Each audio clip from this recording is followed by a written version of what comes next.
প্রতিদিন নিত্য নতুন ভালোবাসার গল্প পেতে, দেখতে এবং শুনতে আমাদের চ্যানেলটি সাবস্ক্রাইব করে পাশে থাকা বেল আইকনটি ক্লিক করুন। আজ প্রায় 5 বছর পর বাড়িতে যাচ্ছি। আর এই 5টা বছর না আমার পরিবারের কেউ আমার সাথে দেখা করেছে, আর না আমি। ভাবিনি কখনো আমাকে আবার আমার পরিবারের সম্মুখীন হতে হবে। তবু নিয়তি যখন যাকে যেখানে দরকার তখন সেখানেই পাঠিয়ে দেয়, কারণ নিয়তি কোনো অজুহাত মানে না। আমার জীবনটার যোগসূত্র আমি আজও বুঝতে পারিনি। যাকেই ভালোবেসেছি সেই ছেড়ে দিয়েছে, যার হাত ধরেছি কিছুটা রাস্তা চলার পর সে হাত ছেড়ে দিয়েছে। কষ্ট পেতে পেতে আজ আমি শেষ হয়ে গেছি। ভালোবাসার বদলে পেয়েছি শুধুই ধোঁকা। কষ্ট পেয়ে যাকে আঁকড়ে ধরতে চেয়েছি সেই আরো বেশি কষ্ট দিয়েছে। অতীতের অনেক প্রশ্নের উত্তর আজও পাইনি। আমার প্রশ্ন শুধু একটাই, কেন আমার সাথে এমন হলো? বাসের হর্ন শুনে বাস্তবে ফিরলাম। বাস এসে পড়েছে। 5 মিনিট পর বাস ছাড়বে। বাস আসার পর আমি আমার নির্ধারিত আসনে বসে পড়ি। ঠিক তখনই একটা বোরখা পরা মেয়ে আমাকে এসে বলতে লাগলো, এই যে একটু সরে যাবেন, আমি আমার সিটে বসতাম। মেয়েটার কণ্ঠ শুনে মনে হলো আমার চেনা কেউ, যার জন্য আজ আমার সব থেকেও নেই। আজও তার উত্তর পেলাম না। আমার দোষটা কি ছিল? হ্যালো, সিটটা আমার। আমি কিছু না বলে সিট থেকে উঠে তাকে তার সিটে বসার জন্য জায়গা করে দিলাম। বাসে ওঠার কিছুক্ষণ পর বাস ছেড়ে দেয়, আর আমি কানে ইয়ারফোন লাগিয়ে ফেলে আসা দিনগুলোর কথা ভাবতে লাগলাম।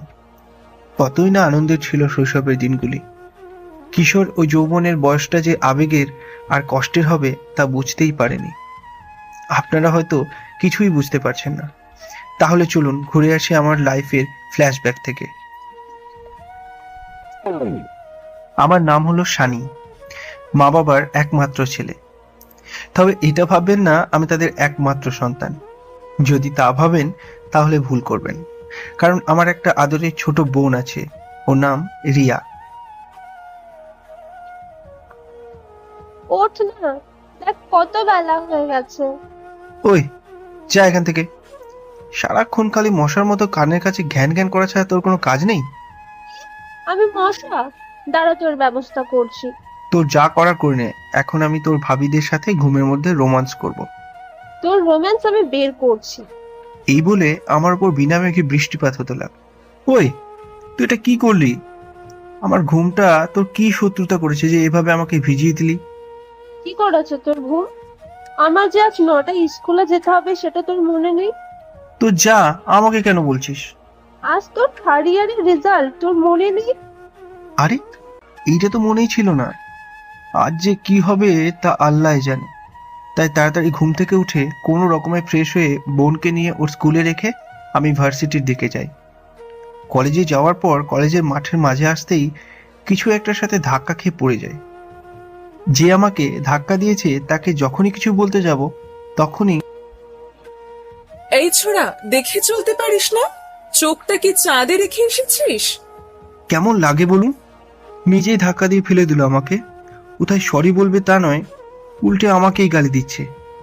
তাই আমি বলতে লাগলাম, ওই ছুরি, আমার চোখ যেখানে থাকার সেখানেই আছে, কিন্তু তোর চোখ মনে হয় কোনো ময়দার দোকানে রেখে এসেছিস, যার কারণে আমার মতো একটা কিউট ছেলের সাথে ইচ্ছা করেই ধাক্কা খেলি। আর এদিকে মাইয়া দেখি রেগে পাকা টমেটোর মতো হচ্ছে। মনে হলো টমেটো একটু খেয়ে দেখি, কিন্তু আমার দুর্ভাগ্য যে আমি টমেটো খাই না। ওই কি বললি? আমি তোকে ইচ্ছে করে ধাক্কা মেরেছি, তাই না? দাঁড়া, এবার দেখ। এই বলে একটা ধাক্কা দিয়ে মাইয়া ওখান থেকে পগার পার হয়ে গেল, আর আমি কিছুই করতে পারলাম না। যাই হোক, তারপর মাটি থেকে উঠে বাঁদরদের খুঁজতে লাগলাম, কিন্তু একটাকেও খুঁজে পেলাম না।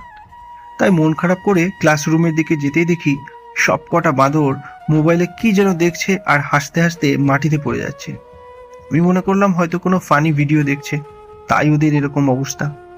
ওদের কাছে যেতেই নাজমুল বলে উঠল, কি রে মামা, তুই তো ফেমাস হয়ে গেলি। কেন রে? আমি এমন কি করলাম যে ফেমাস হয়ে গেলাম? আর আমিই তা জানি না। কি করেছিস মানে? এই দেখ, কলেজের মাঠে তোর কত সুন্দর রোমান্টিক ভিডিও। তারপর ভিডিও দেখে তো আমার মাথায় হাত। এটা কিভাবে সম্ভব? কখন কিভাবে ওই বদমাইশ মেয়েটাকে করলাম?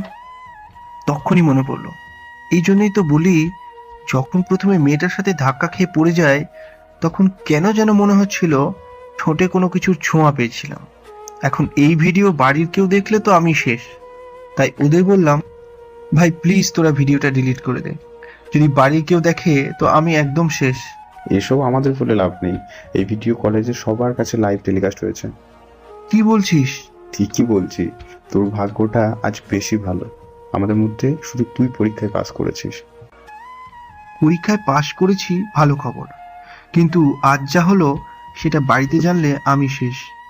তারপর মন খারাপ করে বাড়ির দিকে যাচ্ছি, আর ভাবছি আজকে যে কার মুখ দেখে ঘুম থেকে উঠেছি, সব ওর জন্য।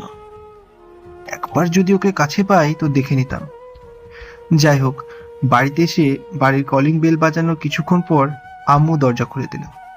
আমাকে আজ অন্যমনস্ক দেখে আম্মু বলতে লাগলো, কি রে, আজ তোর কি কিছু হয়েছে? না কিছু হয়নি। ঠিক আছে, যা ফ্রেশ হয়ে আয়, খেতে দিচ্ছি।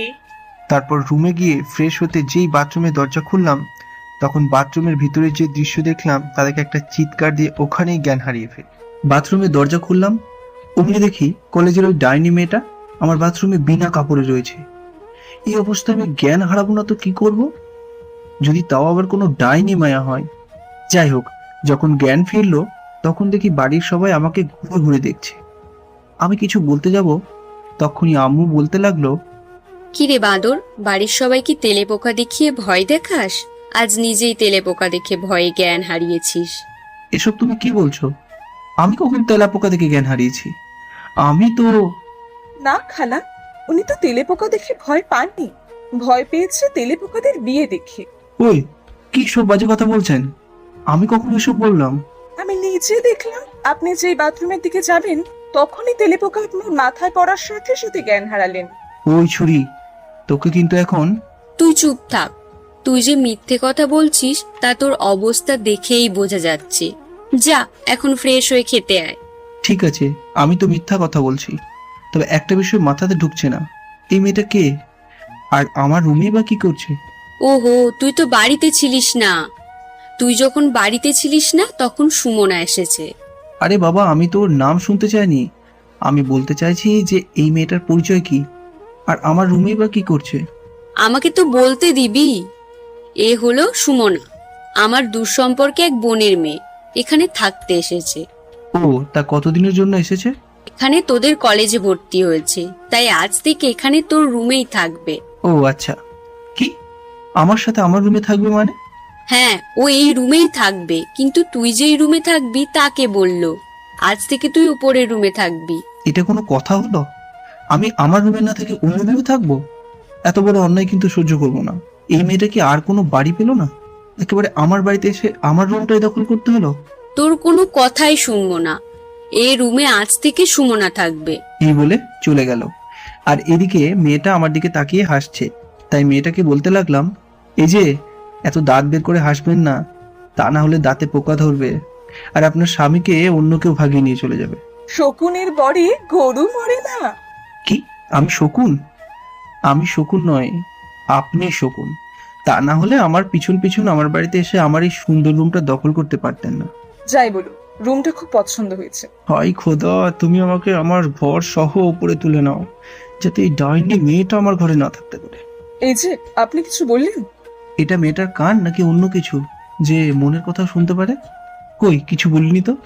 তবে এখন বলবো, দেখুন, আমার রুমে থাকবেন ভালো কথা, তবে আমার রুমের কোনো কিছুতে হাত দেবেন না।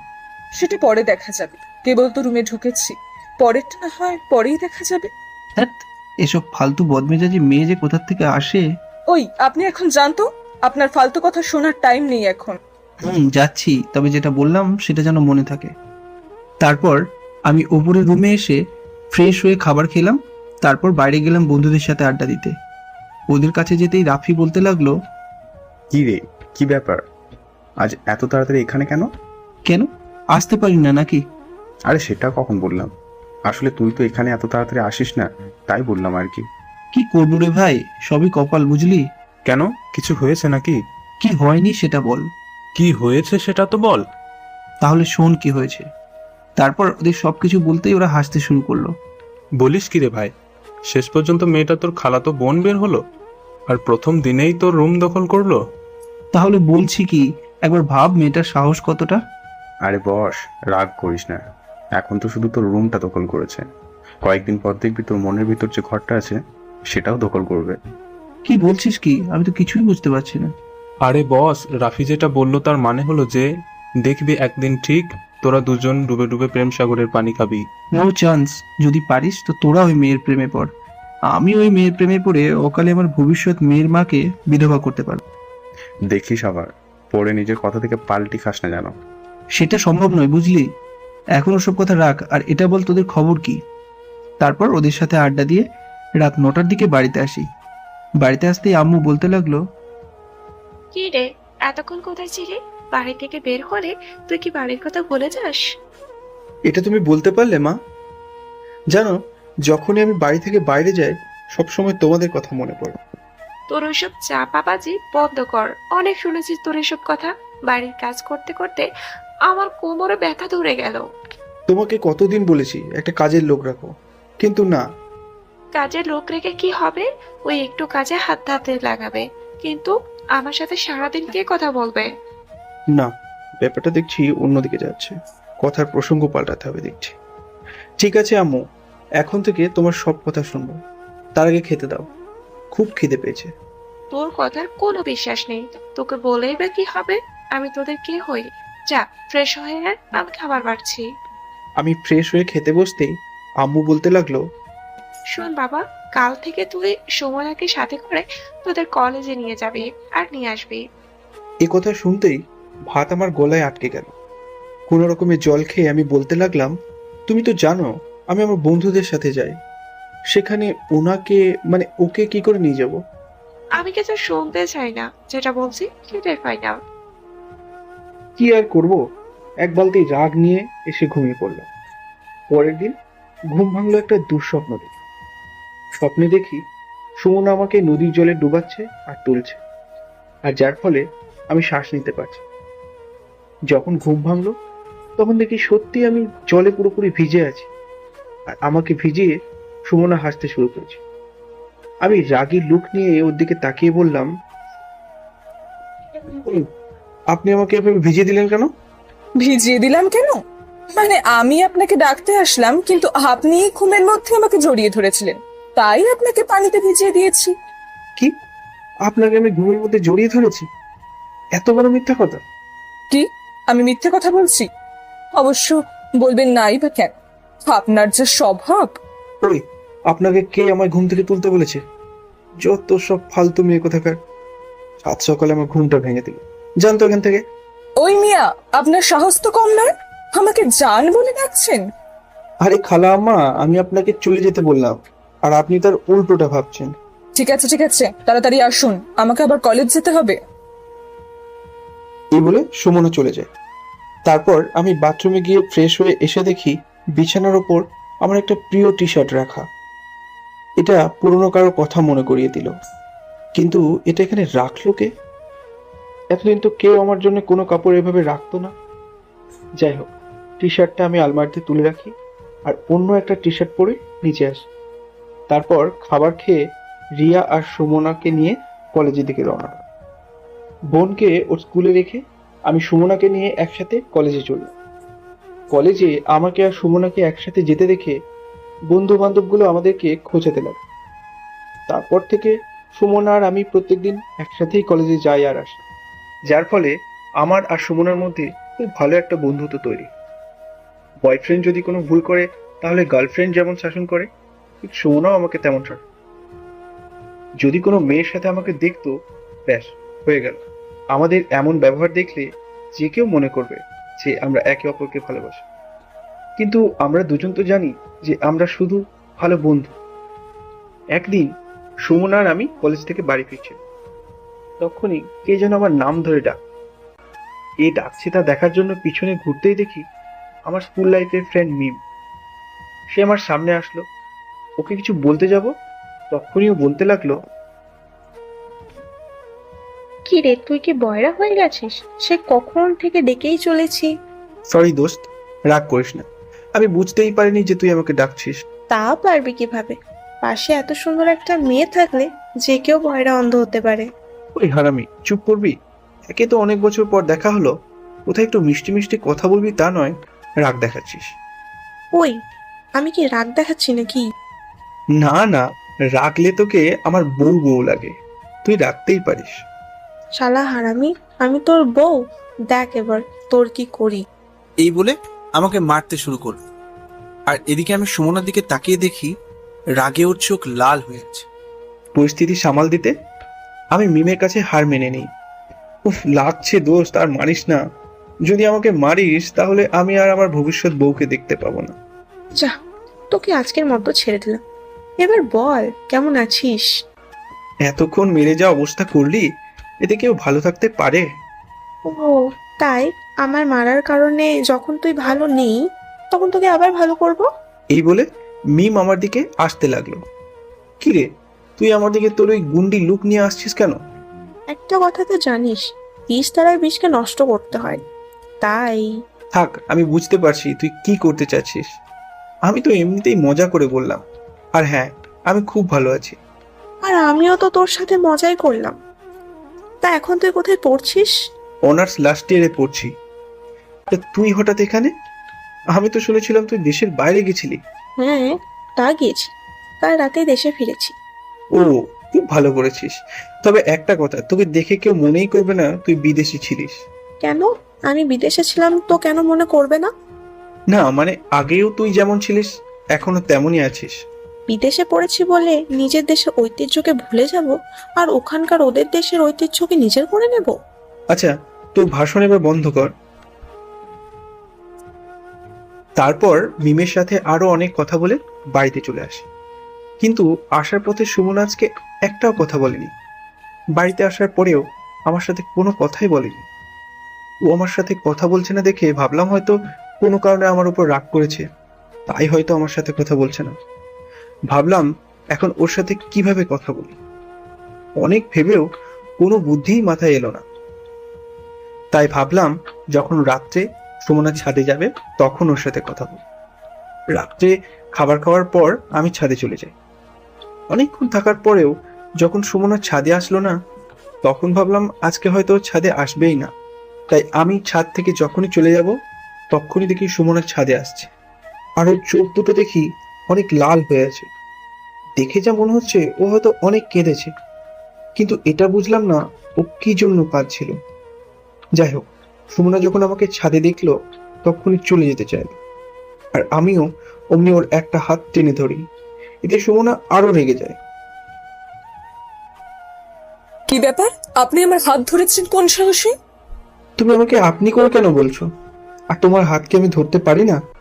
সেটা আপনাকে বলতে বাধ্য নই আমি কাকে কি বলে রাখবো। আর একটা কথা মনে রাখবেন, এভাবে বিনা অনুমতিতে আমার হাত ধরার সাহস দেখাবেন না। আমি ওর কথা শুনে খুব কষ্ট পেলাম। আগে যখনই ওর হাত ধরেছি ও কিছুই বলেনি। মনে কষ্ট চাপা রেখে ওকে বললাম, আচ্ছা, আই এম এক্সট্রিমলি সরি, আপনাকে একটা কথা বলতে পারি কি? যা বলার তাড়াতাড়ি বলুন, আমি ঘুমাতে যাবো। ও, আপনার আজকে হয়তো খুব ঘুম পাচ্ছে, তবে চিন্তা করবেন না, একটা কথাই জানতে চাই। আজকে কলেজ থেকে ফেরার পর থেকে আপনার এমন কি হয়েছে যে আপনি আমার সাথে ভালোভাবে কথা বলছেন না? তোর সাথে কিসের ভালোভাবে কথা বলতে হবে? হ্যাঁ, যা না তোর সুন্দরী বান্ধবীর কাছে, যার সাথে মিষ্টি মিষ্টি কথা বলতে পারবি, তাদের গায়েও হাত দিতে পারবি। সুমনা, এসব কি বলছো? ও আমার ফ্রেন্ড, আর ফ্রেন্ডের সাথে কি কথা বলতে পারবো না? কেন তুই কোনো মেয়ের সাথে কথা বলবি? জানিস, তুই যখন কোনো মেয়ের সাথে কথা বলিস আমার কতটা খারাপ লাগে। এমন মনে হয় যেন আমি আমার সবচাইতে দামি কিছু হারিয়ে ফেলছি। মানে কি এসব কথার? আমি তো কিছুই বুঝতে পারছি না। তোকে কিভাবে বোঝাবো আমি তোকে কতটা ভালোবাসি? আমি ওর কথা শুনে স্তব্ধ হয়ে গেলাম। কি বলছে এসব? আমি আর কোনো মায়ায় জড়াতে চাই না, চাই না আর কারো ছলনার শিকার হতে। আমি নিজেকে সামলে নিয়ে বললাম, দেখো সুমনা, তুমি এখনো অনেক ছোট, আর তুমি যাকে ভালোবাসা বলছো সেটা আসলে ভালোবাসা না, ক্ষণিকের মোহ। যেটা একসময় কেটে যাবে। একসময় মনে হবে আমি তোমার জীবনে ভুল, আমি আর কোনো মায়া। তুমি কি বলতে চাইছিলে? কিসের মা? বাদ দাও এসব ভালোবাসার চিন্তা। তুমি জীবনে আমার চেয়ে অনেক ভালো ছেলে পাবে। আমার তোমার চেয়ে ভালো ছেলের দরকার নেই, তোমাকেই দরকার। আমার শুধু তোকে দরকার, আর তা যে কোনো মূল্যেই হোক না কেন। হয়তো তুমি আমার কথা বুঝতে পারোনি, নয়তো আমি তোমাকে বোঝাতে পারিনি। কেন বুঝতে পারছো না? তোমাকে আমি ভালোবাসতে পারবো না। কেন ভালোবাসতে পারবে না? কি নেই আমার মধ্যে? নাকি তুমি ওই মেয়েটাকে পছন্দ করো? দেখো, ও শুধু আমার ফ্রেন্ড। আর শেষ একটা কথা বলি, ভালোবাসতে গেলে একটা সুন্দর মন থাকতে হয়, যা আমার নেই। ভালো থেকো, আসি। ও আরেকটা কথা, আমার বলা কথাগুলো একটু ভেবে দেখো। এই বলে যখনই চলে আসবো, তখনই সুমনা বলে উঠলো, এটাই যদি তোমার শেষ কথা হয়, তাহলে আমারও একটা কথা শুনে রাখো। এই জীবনে যদি আমি তোমাকে না পাই, তাহলে আমি কি করব সেটা তুমি ভাবতেও পারছো না। আমি ওর কথা শুনে থমকে গেলাম। কি বলতে বা করতে চাইছে ও? তুমি ঠিক কি বলতে চাইছো? বলতে চাইছি না, করতে যাচ্ছি। এই বলেই সুমনা ছাদের পিলারের উপর দাঁড়িয়ে যেই লাফ দিতে যাবে, আমি অমনি দৌড়ে গিয়ে ওকে নিচে নামিয়ে আনি। ওকে ঠাক করে একটা চড় দিয়ে বলতে লাগলাম, তুমি পাগল হয়ে গেছো না? হ্যাঁ, আমি পাগল হয়ে গেছি। যদি না রাজি হতো। ঠিক আছে ঠিক আছে, তোমাকে কিছু করতে হবে না। আমাকে আজকে রাতটা ভাবতে দাও। ঠিক আছে, আজকে রাত কেন? দরকার হলে যত ইচ্ছে তত সময় নাও, কিন্তু উত্তর হ্যাঁ ছাড়া আর যেন কিছু না হয়। তারপর আমি ওখান থেকে নিজের রুমে এসে ভাবতে লাগলাম কি করা যায়। আবার কোনো এক নতুন মায়ায় আমি জড়াতে যাচ্ছি। এই মায়া আমাকে খুব কষ্ট দেয়, তাই আর কোনো মায়ায় জড়াবো না। অনেক ভেবে একটাই উপায় পেলাম, ওকে ওর পাগলামো থেকে বের করে আনতে সুমনার প্রস্তাবে রাজি হতেই হবে। আর ততক্ষণ পর্যন্ত ভালোবাসার নাটক করতে হবে, যতক্ষণ পর্যন্ত সুমনা ওর মোহ থেকে বের হয়ে আসছে। পরের দিন আমি ঘুম থেকে উঠে ফ্রেশ হয়ে খাবার টেবিলে গিয়ে দেখি সুমনা আর রিয়া খেতে বসেছে, তবে কেউ কোনো কথা বলছে না। কি রে বুড়ি, আজকে কি খাবার? তুই পাচ্ছিস আমরা কি খাচ্ছি? তা তো দেখতেই পাচ্ছি, এমনি শুনতে চাইলাম। আর তুই রাগ দেখাচ্ছিস? এখানে কে কার উপর রাগ দেখাচ্ছে? কেউ না আম্মু। তা আজকে খাবার টেবিলে আব্বুকে দেখছি না তো। তোর আব্বু আজকে একটু তাড়াতাড়ি অফিসে চলে গেছে। ও ঠিক আছে, আমাকে খেতে দাও, খুব খিদে লেগেছে। ঠিক আছে, বসে পড়, আমি খাবার দিচ্ছি। তারপর খাবার খেয়ে ওদের দুজনকে নিয়ে বের হলাম, কিন্তু আজকে কেউ কোনো কথা বলছে না। অন্যদিন ওদের কথা শুনতে শুনতে আমার কান ব্যথা শুরু হয়ে যায়। তাই আমি ওদের বললাম, কি রে, তোরা আজকে দুজনে মুখে কি তালা মেরে রেখেছিস? না তো, তোর কেন এমন মনে হলো? এমনিই বললাম আর কি, অন্যদিন তো তোদের থামানো যেত না, তাই। কিছু না, এমনি। ও আচ্ছা। তারপর বোনকে ওর স্কুলে দিয়ে আমি আর সুমনা একসাথে হেঁটে কলেজের দিকে যাচ্ছি। তখনই সুমনা বলে উঠল, তা কি সিদ্ধান্ত নিলে তুমি? অনেক ভেবে দেখলাম তোমার প্রস্তাবে আমি রাজি হয়ে যাই। তবে আমি তোমাকে একটা কথা বলি। তুমি আমার কথায় রাজি আছো, এটাই আমার কাছে অনেক। কি জানতে চাও বলো? কখনো আমাকে ছেড়ে যাবে না তো? যতদিন বেঁচে থাকবো আমি শুধু তোমারই থাকবো। যতক্ষণ না আমার মৃত্যু হচ্ছে ততক্ষণ পর্যন্ত আমি তোমাকে ছাড়া অন্য কাউকে ভালোবাসবো না, আর না কাউকে বিয়ে করব। সত্যি তো? কখনো আমাকে ছেড়ে যাবে না তো? হ্যাঁ, একসাথে 3 সত্যি। তবে আজ থেকে তোমাকে আমার সব কথা মেনে চলতে হবে। বোন, তুই আমাকে মাফ করে দে। যদি এই সমাজ জানতে পারে যে আমি একটা মেয়ের কথা শুনে বা মেনে চলি, তাহলে এই সমাজ কি আমাকে মেনে নেবে? ওই কি বললি? আমি তোর বোন? হ্যাঁ, তুমি তো আমার খালাতো বোন। ওসব বোন টোন আমি অনেক আগে ছিলাম, আমি এখন তোর বউ, বুঝলি? আমি কখন বিয়ে করলাম? আমারই তো মনে নেই। কেন? আমি তো এখন তোর হবো বউ। তাই এখন একটু দয়া করে চুপ করে থাক, আর আমার কথাগুলো ভালো করে শোন, আর তারপর না হয় ভেবে দেখ। এখন শোন আমার কথাগুলো। আজ থেকে সিগারেট খাওয়া বন্ধ। তোর এই বাঁদর বন্ধুগুলোর সাথেও বেশি মিশতে পারবি না। রাস্তায় কোনো মেয়ের দিকে তাকাতে পারবি না। 5 ওয়াক্ত নামাজ পড়তে হবে। আর হ্যাঁ, আমি যখন রাগ অভিমান করবো তখন তোকে ভাঙাতে হবে। কিভাবে করবি তা আমি জানি না। কথাগুলো মনে থাকবে তো? কি হলো, কিছু বলছিস না কেন? আমার কথা তোর কানে ঢুকেছে, নাকি এক কান দিয়ে ঢুকে আরেক কান দিয়ে বের করে দিয়েছিস?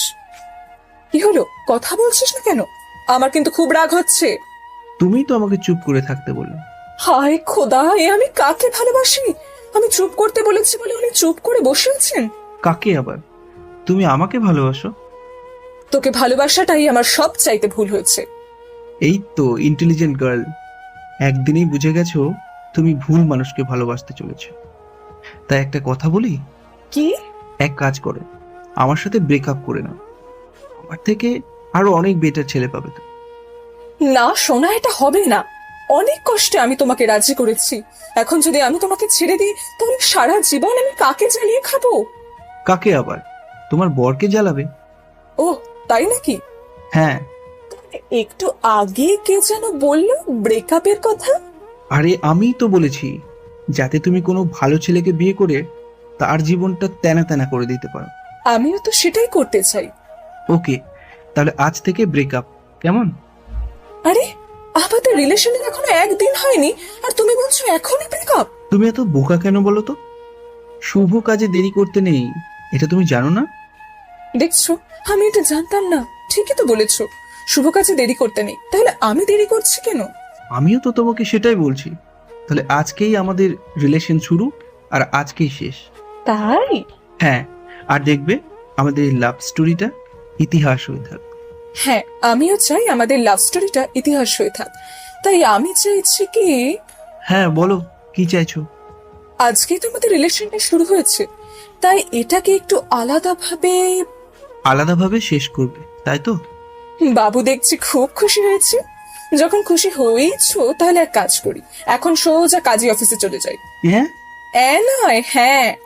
না না, এখন বিয়ে করব না, তার থেকে বরং তোমার সাথে আগে প্রেম করব। আরে তুমি না এক্ষুনি বললে তুমি ব্রেকআপ করবে? ভুল করে বলে ফেলেছি, এবারের মতো মাফ করে কলেজে চলো। তা তুমি বললেই সব হবে নাকি? তুমি যখন কাজী অফিসে যাবে না, তখন এক কাজ করি, কলেজে না গিয়ে সোজা বাড়িতে যাই। কেন, ক্লাস করবে না? না, বাড়িতে খুব গুরুত্বপূর্ণ একটা কাজ আছে।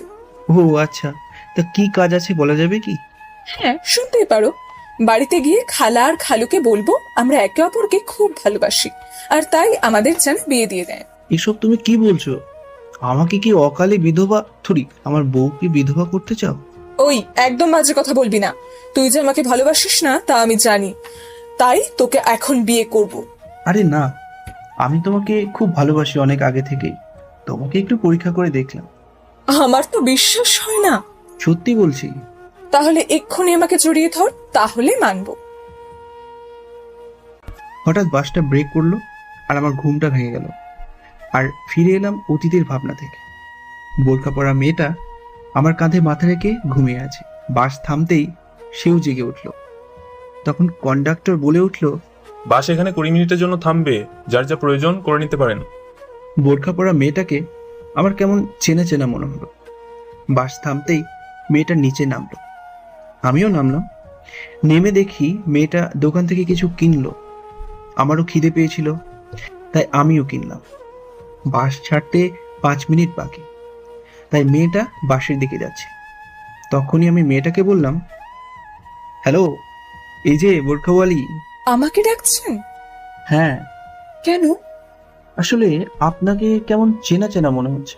সব ছেলেরা এরকম বলে মেয়ে পটানোর চেষ্টা করে। আরে আমি ওই রকম নই। আপনি আমার মুখই দেখেননি, তাহলে কেমন করে আপনার চেনা চেনা মনে হয়? আপনার কণ্ঠটা শুনে মনে হলো ঠিক যখনই এই কথাটা বলি, মেয়েটা কেমন যেন ভয় পেয়ে গেল আর সাথে সাথে বাসে উঠে গেল। তারপর আমিও বাসে উঠে দেখি মেয়েটা মুখ থেকে কাপড় সরিয়ে পানি খাচ্ছে। কিন্তু মেয়েটা আমাকে দেখেনি, সেই চেনা মুখ। সে ভেবেছে আমি তাকে চিনতে পারবো, কিন্তু সে জানে না সে যখন বাসে উঠেছে তখন থেকে আমি বুঝতে পেরেছি সে কে। নিখুঁত অভিনয় তোমার। সেদিন বুঝতে পারিনি, কিন্তু আজ বুঝতে পেরেছি। তোমার এই অভিনয়ের জন্যই আজ আমার সব থেকেও কিছুই নেই। চাইলে আমিও প্রতিশোধ নিতে পারতাম, কিন্তু নিইনি, কারণ কিছু প্রতিশোধ সময়ের উপর ছেড়ে দিতে হয়। সময় একদিন ঠিকই প্রতিশোধ নিয়ে নেবে। আমি গিয়ে সিটে বসলাম আর সেই দিনের কথা ভাবতে লাগলাম। যেদিন সুমন আমাকে প্রথম জড়িয়ে ধরেছিল। কত পাগলামি করেছিল, এইসব ভেবেই মনে মনেই হেসে উঠলাম। আজও প্রশ্ন রয়ে গেছে, সেটা কি ভালোবাসা ছিল নাকি অন্য কিছু? আজও মনে আছে সেই দিনটা। আমি যখন মেয়েটার দিকে তাকালাম, ঠিক তখনই সে বলল, দেখুন, লাইন মারার একদম চেষ্টা করবেন না, আমি বিবাহিতা। কথাটা শুনে আমি মুচকি হাসলাম আর বাইরে দেখতে লাগলাম। সূর্য এখন পশ্চিম আকাশে ঢলে পড়েছে। কয়েক ঘন্টা পরেই সূর্য অস্ত যাবে, তারপর রাত আসবে, যেটা আমার জন্য অনেক কষ্টে। জানালা দিয়ে দেখছি সবকিছু কেমন যেন পিছনের দিকে যাচ্ছে, আর বাস সবকিছু ফেলে সামনের দিকে এগিয়ে যাচ্ছে। যে মেয়েটা বোরখা পরে আমার পাশে বসে আছে, সে ভেবেছে আমি তাকে চিনতে পারবো না। আমি তার ধারণাটাই ঠিক রাখতে চাই। সে স্বামী সংসার নিয়ে সুখে আছে, থাক না। আমি আর তার মাঝে ঢুকতে চাই না। আমি না হয় অতীত নিয়েই থাকি। আজ থেকে 5 বছর আগে যখন সুমনা আমার জীবনে এসে আবার ভালোবাসতে শিখিয়েছিল, আবার বাঁচতে শিখিয়েছিল, তখন এটা ভাবিনি আমার জীবন এভাবে পাল্টে যাবে। ওই, একদম বাজে কথা বলবি না। তুই যে আমাকে ভালোবাসিস না তা আমি জানি, তাই তোকে এখন আমি বিয়ে করব। আরে না না, আমি তোমাকে খুব ভালোবাসি। তোমাকে একটু পরীক্ষা করে দেখলাম। আমার তো বিশ্বাস হয় না। সত্যি বলছি। তাহলে এখানে আমাকে জড়িয়ে ধর, তাহলে আমি বিশ্বাস করব। কি আর করা যাবে, বাধ্য হয়ে ওর শর্ত মানতে হলো। সেই সাথে ওর মাথা থেকে বিয়ের ভূত নামিয়ে ওর সাথে কথা বলতে বলতে কলেজে চলে আসলাম। সুমনা ওর ক্লাসে চলে গেল, আর আমি বন্ধুদের কাছে গেলাম। ওদের কাছে যেতেই রাফি আমার দিকে তাকিয়ে বলে উঠল, জানিস নাজমুল, আজকাল মনে হয় লিপস্টিকের দাম কমে গেছে। কি বলছিস তুই? লিপস্টিকের দাম কমলে আমাকে আর আমার বাবার পকেট মারতে হতো না, কিন্তু তুই হঠাৎ করে কেন বললি লিপস্টিকের দাম কমে গেছে? তুই কি কারোর জন্য কিনেছিস নাকি? আরে ভাই, আমি কেন কিনতে যাব? দেখছিস না, যারা লিপস্টিক নামক বস্তুর আশেপাশেও যায় না, তাদের সাথেও এখন লিপস্টিকের দাগ লেগে আছে। আরে শালা, লিপস্টিকের কাছে কেন? মেয়েদের কাছে গেলেই তো ফ্রিতে পাবে। কি রে, তোরা লিপস্টিক নিয়ে গবেষণা করছিস নাকি? আমি তো তোদের কথা কিছুই বুঝতে পারছি না। হ্যাঁ, আমিও তো কিছুই বুঝতে পারছি না। আমি তো রাফির কথাই তাল মেলাচ্ছি শুধু। শালা তুই অন্ধ নাকি? দেখতে পাচ্ছিস না আমাদের পিওর সিঙ্গেল ভাই সানির শার্টে কত সুন্দর করে লিপস্টিকের দাগ লেগে আছে? আরে শালা, আমি তো আগে দেখিনি এটা। তুই দেখবি কি করে? তুই তো শালা কান্না। এসব দেখতে গেলে ফরমালিন মুক্ত চোখ থাকতে হয় রে পাগলা, যা সবার থাকেন। হ্যাঁ, আমি তো ভুলেই গেছিলাম। তোর চোখ কিন্তু সাধারণ নয়, একেবারে খাঁটি লুচ্চার চোখ। ওই বেটা, আমাকে লুচ্চা বলবি না। আমার মতো একটা ভালো ছেলে আমাদের কলেজে কি এই দেশেও খুঁজে পাবি না। ওই, তোরা দুই মানিক জড়ি খুবই ভালো, একমাত্র আমিই লুচ্চা। এবার তোরা দয়া করে একটু চুপ করে থাক না ভাই, আমাকে একটু ভাবতে দে এই দাগ কোথায় লাগলো। আমি বলছি কি করে লেগেছে। ও তাই নাকি? তাহলে বল দেখি কোথায় কিভাবে লেগেছে। কিভাবে আবার? সুমনা ভাবির কাছে থেকে। ধ্যাৎ, কি যে বলিস। তখনই মনে পড়লো আসার সময় সুমনা তো আমাকে জড়িয়ে ধরেছিল। হয়তো তখনই সুমনা ইচ্ছে করে এমনটা করেছে। হ্যাঁ, এটাই হবে। তাই তো বলি, যখন সুমনা আমাকে ছেড়ে দিল, তখন কেন জানি না ও বারবার হাসছিল, আর লোকজন আমাকে ঘুরে ঘুরে দেখছিল। কি লুচ্চা মেয়ে রে বাবা, এইভাবে আমার মান সম্মান একেবারে কালার করে দিল। কি রে, কথা বলছিস না কেন? রোমান্সের নাকি স্বপ্নের দুনিয়ায় হারিয়ে গেলি? তোরা বাজে বকা বন্ধ কর। এবার আমার মনে পড়েছে কিভাবে আমার শার্টে এই দাগটি লেগেছে। তারপর ওদের শুরু থেকে শেষ পর্যন্ত সব কথা খুলে বলি। তা তো বুঝলাম। তুই যে ওকে বোঝানোর জন্য এখন নাটক করছিস। ও যদি তোকে সত্যিই ভালোবাসে থাকে, তখন কি করবি? সত্যি তো, যদি এমনটা হয় তাহলে কি করব সেটা তখন দেখা যাবে। তারপর আমরা ক্লাস করে বাড়িতে চলে আসি। এরপর থেকে সুমনা কথায় কথায় আমার উপরে রাগ অভিমান করে, আর ওর অভিমান ভাঙাতে আমার বেশ ভালো লাগতো। সব সময় আমাকে শাসন করতো, এটা করা যাবে না, ওটা করা যাবে না, আজ এখানে বেড়াতে যাবে, কাল ওখানে যাবে, এই সেই। আর এসবের মাঝে আমি যে কখন ওকে ভালোবেসে ফেলেছি বুঝতেই পারিনি। তাই ভাবলাম ওকে যখন ভালোবেসেই ফেলেছি, তো ওকে সব সত্যি কথা বলে দেওয়াটাই ভালো হবে। কিন্তু কিভাবে বলবো তা বুঝতেই পারছি না। তাই নাজমুলের কাছে একটা আইডিয়া চাইতেই ও বলে যে, আচ্ছা, তোর জন্মদিনটা কবে? এই তো সামনের মাসের 19 তারিখ। কিন্তু তুই আমার জন্মদিন জেনে কি করবি? তাহলে এক কাজ কর, ওই দিন তুই ওকে সব সত্যি কথা বলে দিয়ে ক্ষমা চেয়ে নিবি। আর তোর মনের মধ্যে ওর জন্য যে অনুভূতিটা আছে ওটাও বলে দিবি। প্রথমে ও হয়তো তোকে একটু ভুল বুঝবে, তবে তুই যদি ওকে সত্যি কথাগুলো বলিস তাহলে নিশ্চয়ই তোকে ক্ষমা করে দেবে, কারণ ও তো তোকে ভালোবাসে, তাই না? হ্যাঁ, তুই ঠিক বলেছিস। আমি সুমনাকে ওই দিনই সব সত্যিটা বলে দিয়ে সবকিছু আবার নতুন করে শুরু করব। হ্যাঁ, তাই কর। তোকে অনেক ধন্যবাদ দোস্ত। ওই হারামি, এটাও জানিস না বন্ধুত্বের সম্পর্কে ধন্যবাদ কথাটা বলতে নেই? সরি। তারপর দেখতে দেখতে আমার জন্মদিন চলে আসলো। আজকের রাতটা কেটে গেলেই কালকে সকালে ওকে আমি আমার মনের সব কথা বলবো। এটা ভাবতেই কেমন যেন একটা ভালো লাগা কাজ করছে। যাই হোক, রাত্রে খাবার খেয়ে ঘরে শুতে যাব, তখনই সুমনা আমার কাছে এসে বলল, বাবু, তোমাকে একটা কথা বলার ছিল, কিন্তু কথাটাও তুমি রাখবে? অবশ্যই রাখবো, বলো কি কথা। বলছিলাম কি, তুমি আজ রাতে 12টার দিকে একটু আমার রুমে আসতে পারবে? কি বলছো? এত রাতে তোমার রুমে যদি যাই আর তা যদি বাড়ির কেউ দেখে, তাহলে বুঝতে পারছো কি হতে পারে। কেউ দেখবে না। কিন্তু কোনো কিন্তু নয়, তোমাকে আসতেই হবে। আর যদি না আসো তাহলে আমি এটা মনে করবো যে তুমি আমাকে একটুও ভালোবাসো না। এটা আবার কেমন কথা? আমি তোমার কোনো কথা শুনবো না। তুমি আজ রাত 12টার সময় আমার রুমে আসবে, এটাই ফাইনাল। বাই। তারপর সুমনা ও রুমে চলে যায় আর আমি আমার রুমে চলে আসি। এরপর আমি ঘড়ির দিকে তাকিয়ে আছি আর ভাবছি কখন রাত 12টা বাজবে আর শুরু হবে এক নতুন অধ্যায়।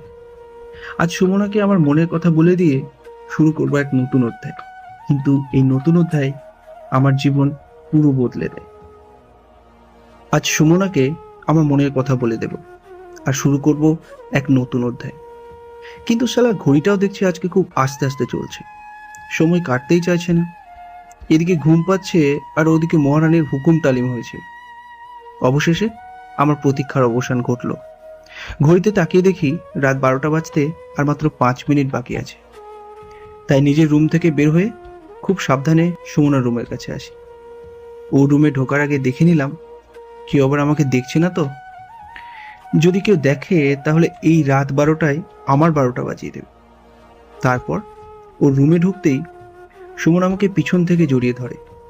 প্রথমে একটু ভয় পেয়ে গেলাম, পরে নিজেকে সামলে নিয়ে বলি, কি করছো? কেউ এভাবে দেখলে আমাদের দুজনেরই খুব সমস্যা হবে। কেউ দেখতে পারবে না, আমি দরজা লাগিয়ে দিয়েছি। ঠিক আছে, এবার বলো কি জন্য আমাকে ডেকেছো? তা তো বলবো, কিন্তু আগে তোমার চোখ বন্ধ করো। চোখটা আবার কি জন্য বন্ধ করব? কোনো কথা নয়, আগে চোখ বন্ধ করো। তারপর আমি চোখ বন্ধ করি। 1 মিনিট পর আমি সুমনাকে বললাম, এবার চোখ খুলতে পারি? আমি চোখ খুলেই যেন আকাশ থেকে পড়লাম। এটা আমি কি? নিজেকে সামলে নিয়ে বললাম, এসব কি? তুমি আমার সামনে এসব পড়ে আছো কেন? কেন, তোমার ভালো লাগেনি? আমি তো আজকে তোমার জন্মদিনে তোমাকে সব থেকে 2টো আলাদা উপহার দেব। একটা এখন আর একটা কাল সকালে দেব, যা তুমি চাইলেও কোনো দিন ভুলতে পারবে না। তুমি কি বলছো? আমি তো কিছুই বুঝতে পারছি না। বুঝতে পারছো না? ঠিক আছে, দাঁড়াও, বোঝাচ্ছি। এই বলে সুমন আমাকে বিছানায় ধাক্কা দিয়ে ফেলে দেয়, আর বাকিটা ইতিহাস। সুমনা, তুমি সত্যি বলেছিলে, এটা ছিল আমার জীবনের সবচেয়ে বড় উপহার, যা আমার জীবন পুরোটাই পাল্টে দিয়েছে। এবার পালা তোমার দ্বিতীয় উপহারের। পরের দিন সকালে যখন ঘুম ভাঙলো, তখন আমি দেখি বাড়ির সবাই আমার দিকে চোখ লাল করে তাকিয়ে আছে, আর সুমনা শুধুই কেঁদে যাচ্ছে।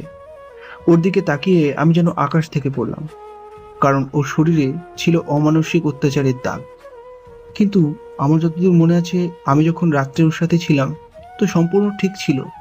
তাহলে সুমনা কিছু বলতে যাবে, তখনই আব্বু বলে উঠল, সুমনার সাথে এসব কি করেছিস তুই?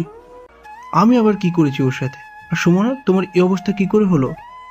উত্তরে সুমনা যা বলল তাতে আমি পুরো স্তব্ধ হয়ে গেলাম, কারণ ও বলতে লাগলো যে, আমার কি অবস্থা মানে?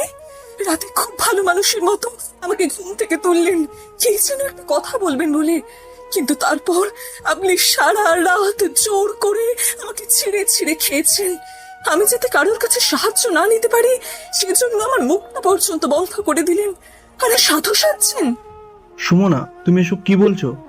তুমিই তো আমাকে... তুই এতটা খারাপ হয়েছিস? তুই কি করে এই ফুলের মতো মেয়েটার সাথে এসব করতে পারলি? আব্বু, আমি মানছি যে ওর আর আমার মধ্যে কিছু হয়েছে, তবে সেটা আমি করতে চাইনি। সুমনাই তো আমাকে... দেখেছিস দিদি, তোর ওই চরিত্রহীন ছেলে আমার মেয়ের সঙ্গে এই সব করে এখন আবার আমার মেয়ের নামে বাজে কথা বলছে। তুই একটু চুপ কর, আমি আছি তো। চুপ করে থেকে আর কি হবে? আমার মেয়েটার সঙ্গে যা হয়েছে সেটা কি পাল্টে যাবে? এখন এই মেয়েকে নিয়ে আমি কি করব বলতে পারবি? কোনো ভালো পরিবারে আমার মেয়েটাকে আর বিয়ে দিতে পারবো না। আর কেই বা ওকে বিয়ে করবে? তোর মেয়ের বিয়ে হবে, আর আজকেই হবে। সানি যখন দোষ করেছে তখন ওকে শাস্তি পেতেই হবে। সানি সুমনাকে বিয়ে করবে আর আজীবন ওর সাথে সংসার করবে। তখনই সুমনা বলে উঠল, তোমরা আমাকে ওর সাথে বিয়ে দিচ্ছ দাও, কিন্তু আমি ওর সাথে এক ছাদের নিচে থাকতে পারবো না। কারণ ও শুধু আমার জীবন নয়, আরো অনেক মেয়ের জীবন নষ্ট করেছে। এরকম ছেলের সাথে আমি এক বাড়িতে থাকতে পারবো না। এসব তুমি কি বলছো সুমনা? আমি সত্যি কথা বলছি, আর আমি এর প্রমাণ দিতে পারবো। এই দেখো এই ছবিগুলো। ছবিগুলো দেখে যেন বোবা হয়ে গেলাম।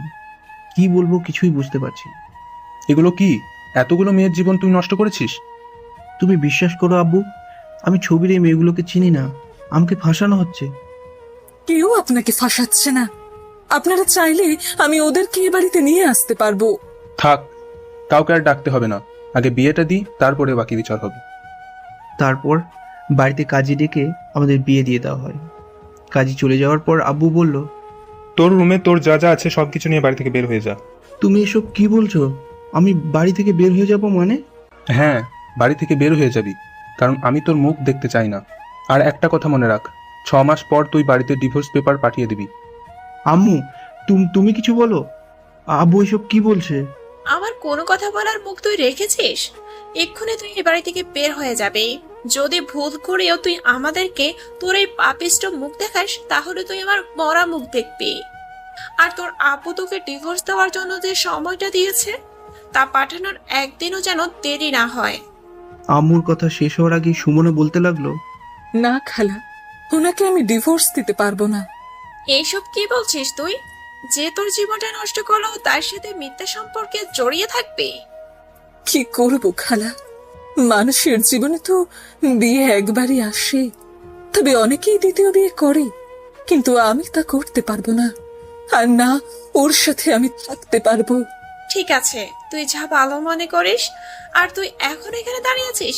বের হয়ে যা। ঠিক আছে, চলে যাচ্ছি। তবে যাওয়ার আগে আমি একবার সুমনার সাথে আলাদাভাবে কিছু কথা বলতে চাই। ঠিক আছে, আপনি আমার সাথে আসুন। তারপর ও রুমে গিয়ে আমি বললাম, সুমনা, তুমি আমার সাথে এমনটা কেন করলে? আমি কি এমন করেছিলাম যার কারণে আমাকে আমার পরিবার থেকে আলাদা করলে? আমার চরিত্রে মিথ্যা দাগ লাগিয়ে দিলে? এই ভালোবাসা ছিল তোমার? আমি জানতাম তুই এই কথাগুলো আমাকে বলবি, তাই সব কিছু গুছিয়ে রেখেছি। এই খামটা রাখ, এখানে এমন কিছু আছে যা দেখে তুই তোর সব প্রশ্নের উত্তর পেয়ে যাবি। আর কি যেন বললি? ভালোবাসা? হ্যাঁ, তোকে আমি খুব ভালোবাসি। তোর জন্য নিজের জীবনটা দিতেও পিছু হব না। তাই কাল রাতে আমি আমার সবচাইতে দামি জিনিসটা তোকে তোর বার্থডেতে উপহার দিয়েছি। কিন্তু তোকে ভালোবাসার আগে তোর সাথে ভালোবাসার অভিনয় করেছি। তবে অভিনয় করতে করতে যে তোকে ভালোবেসে ফেলেছিলাম তা বুঝতেই পারিনি। কিন্তু তুই কি জানিস, আমি তোকে যতটা ভালোবাসি ঠিক ততটাই ঘৃণা করি। প্রথমে আমি বুঝতে পারছিলাম না আমি ঠিক কি করব। একদিকে ছিল ভালোবাসা আর একদিকে ছিল প্রতিশোধ। আজকে যা করলাম তা অনেক ভেবেচিন্তেই করেছি, কারণ তোকে বলেছিলাম তোকে ছাড়া আর কাউকে বিয়ে করব না, যা আমি আমার কথা রেখেছি। আর একদিকে একজনকে কথা দিয়েছিলাম তোকে এমন শাস্তি দিব যাতে তুই যতদিন বেঁচে থাকবি ততদিন তুই যেন মৃত্যু যন্ত্রণা পাস। আর এই কথাও আমি দেখেছি, কারণ তুই তোর মাকে খুব ভালোবাসিস। তুই তাকে ছাড়া কিছুই ভাবতে পারিস না। আর একটা কথা তুই এখন বুঝতে পারবি, যখন পরিবারের কাছে মিথ্যে দোষী কেউ দোষী হয় তখন সে কতটা অসহায় হয়। তুমি এসব কি বলছো? আমি কিছুই বুঝতে পারছি না। ওই যে বললাম, তোর সব প্রশ্নের উত্তর এই খামটার মধ্যেই পাবি। আর যদি কিছু বলার থাকে তো বলতে পারিস, আর যদি কিছু বলার না থাকে তাহলে আসতে পারিস। না, আর কিছু বলার নেই। যে বাড়িতে কেউ তাদের ছেলেকে আর চিনতে না পেরে বাড়ি থেকে বের করে দিতে পারে, সেখানে থাকার চেয়ে না থাকা অনেক ভালো। তবে যাওয়ার আগে একটা কথা বলছি। জানি না এখানে এমন কি কারণ আছে যার জন্য তুমি আমার সাথে এমনটা করলে। যদি এখানে তেমন কিছু না থাকে, মানে যে কারণটা এখানে আছে বলছো তা যদি মিথ্যা হয়, তবে তুমি তোমার জীবনের সবচাইতে বড় ভুলটা করলে, যার মাসুল তোমাকে সারা জীবন দিতে হবে। আসি, বেঁচে থাকলে হয়তো আবার একদিন ঠিক দেখা হবে। হঠাৎ কারো ডাকে ঘোর কাটলো। দেখি চলে এসেছি। বাস থেকে নামলাম, তার সাথে বোরখা পরা মেয়েটাও নামলো। সে চলে যেতে লাগলো আর আমি দেখতে লাগলাম। আজ নিজেকে প্রশ্ন করছি, মানুষ বড়ই অদ্ভুত। সবাই কথা দিয়ে খুব সহজেই ভুলে যায়। সুমনা, তুমি যতই নিজেকে আড়াল করার চেষ্টা করো না কেন, আমি ঠিক তোমাকে বুঝতে পেরেছি। তুমি হয়তো স্বামী সংসার নিয়ে অনেক সুখে আছো, আমাকে দেওয়া কথা হয়তো ভুলেই গেছো। আর মনে রাখবেই বা কেন? তুমি তো অভিনয় করেছিলে। তারপরেও দোয়া করি তুমি যেন সুখে থাকো, আর আমি না হয় কষ্ট নিয়ে থেকে গেলাম। আজ 5 বছর পরে সেই চিরচেনা শহর কতই না পাল্টে গেছে। এখানে লুকিয়ে আছে আমার ছেলেবেলা, বন্ধুদের সাথে কাটানো দিনগুলো, আমার জীবনের সুখের দিনগুলো, যা আজ সময়ের সাথে চাপা পড়ে গেছে। শহরটা নতুন রূপ ধরেছে, ঘটেছে নতুন মানুষের আগমন। চেনা শহরটা আজ অচেনা হয়ে গেছে, তার সাথে এই শহরে আধুনিকতার ছাপ পড়েছে। আমি হেঁটে চলেছি এই শহরের পথ ধরে। আজ নিয়তি আমাকে আবার এখানে নিয়ে এসেছে। আমি এখানে অফিসের দেওয়া একটা বাড়িতে উঠব। অফিস থেকে দেওয়া বাড়ির সামনে দাঁড়িয়ে আছি। চারিদিকে অন্ধকার নেমে এসেছে। সামনে দেখি কেউ একজন আমার দিকে এগিয়ে আসছে। অন্ধকারের জন্য মুখটা দেখা যাচ্ছে না। লোকটা আমার পাশে এসে বলল, আপনার নাম সানি? লোকটার কণ্ঠটা কেমন যেন চেনা চেনা মনে হলো। আমি বললাম, হ্যাঁ, আমি সানি। আমি এখানকার কেয়ারটেকার। স্যার আপনার কথা বলেছিল। আসুন, ভিতরে আসুন। আমি লোকটার পিছন পিছন গিয়ে বাড়ির ভিতরে ঢুকে গেলাম। বাড়ির ভিতরটা অন্ধকার ছিল, তাই লোকটা সমস্ত লাইট জ্বালিয়ে দিল। যখনই লোকটা আমার দিকে ঘুরেছে, তখন সেও চমকে গেছে আর আমিও। কারণ লোকটা আর কেউ না, আমার বন্ধু রাফি। আমাকে দেখে জড়িয়ে ধরলো। কোথায় ছিলিস এতদিন? জানিস তোকে কত খুঁজেছি, একবারও আমাদের কথা মনে পড়েনি তোর। কি রে, কথা বলছিস না কেন? আগে তোর কথাটা শেষ কর, তারপরে তো বলবো। চল, তোর বাড়ি চল। কার বাড়ি? তোর বাড়ি। আমার নিজস্ব কোনো বাড়ি নেই, এটাই এখন থেকে আমার বাড়ি। তোর বাড়ি থাকতে তুই এখানে থাকবি কেন? চল আমার সাথে, তোকে দেখে তোর বাড়ির লোক কত খুশি হবে জানিস। না আমার কেউ আছে, আর না আমার কোনো বাড়ি আছে। এখনো অভিমান করে আছিস? অভিমান তো কাছের মানুষদের উপর করা যায়, আমার কাছের বলতে কেউ নেই। তুই অনেক বদলে গেছিস। সময় আর পরিস্থিতি সব কিছু বদলে দিয়েছে। আর একটা কথা, আমি এখানে আছি এটা যেন কেউ না জানতে পারে। তাহলে এখানে কেন এসেছিস? অন্য কারোর জন্য। কে, সুমনা? না। তাহলে? পরে বলবো, এখন খুব খিদে লেগেছে। আমার জন্য কিছু খাবারের ব্যবস্থা কর, আর কথাটা যেন মনে থাকে, কেউ যেন জানতে না পারে। আচ্ছা ঠিক আছে। তারপর রাফি চলে গেল খাবার আনতে, আর আমি ফ্রেশ হয়ে নিলাম। আমি আর রাফি একসাথে খাবার খেলাম। রাফি বলল আজ আমার সাথে আড্ডা দেবে, তাই রাত্রে আমি আর রাফি ছাদে বসে আড্ডা দিচ্ছি।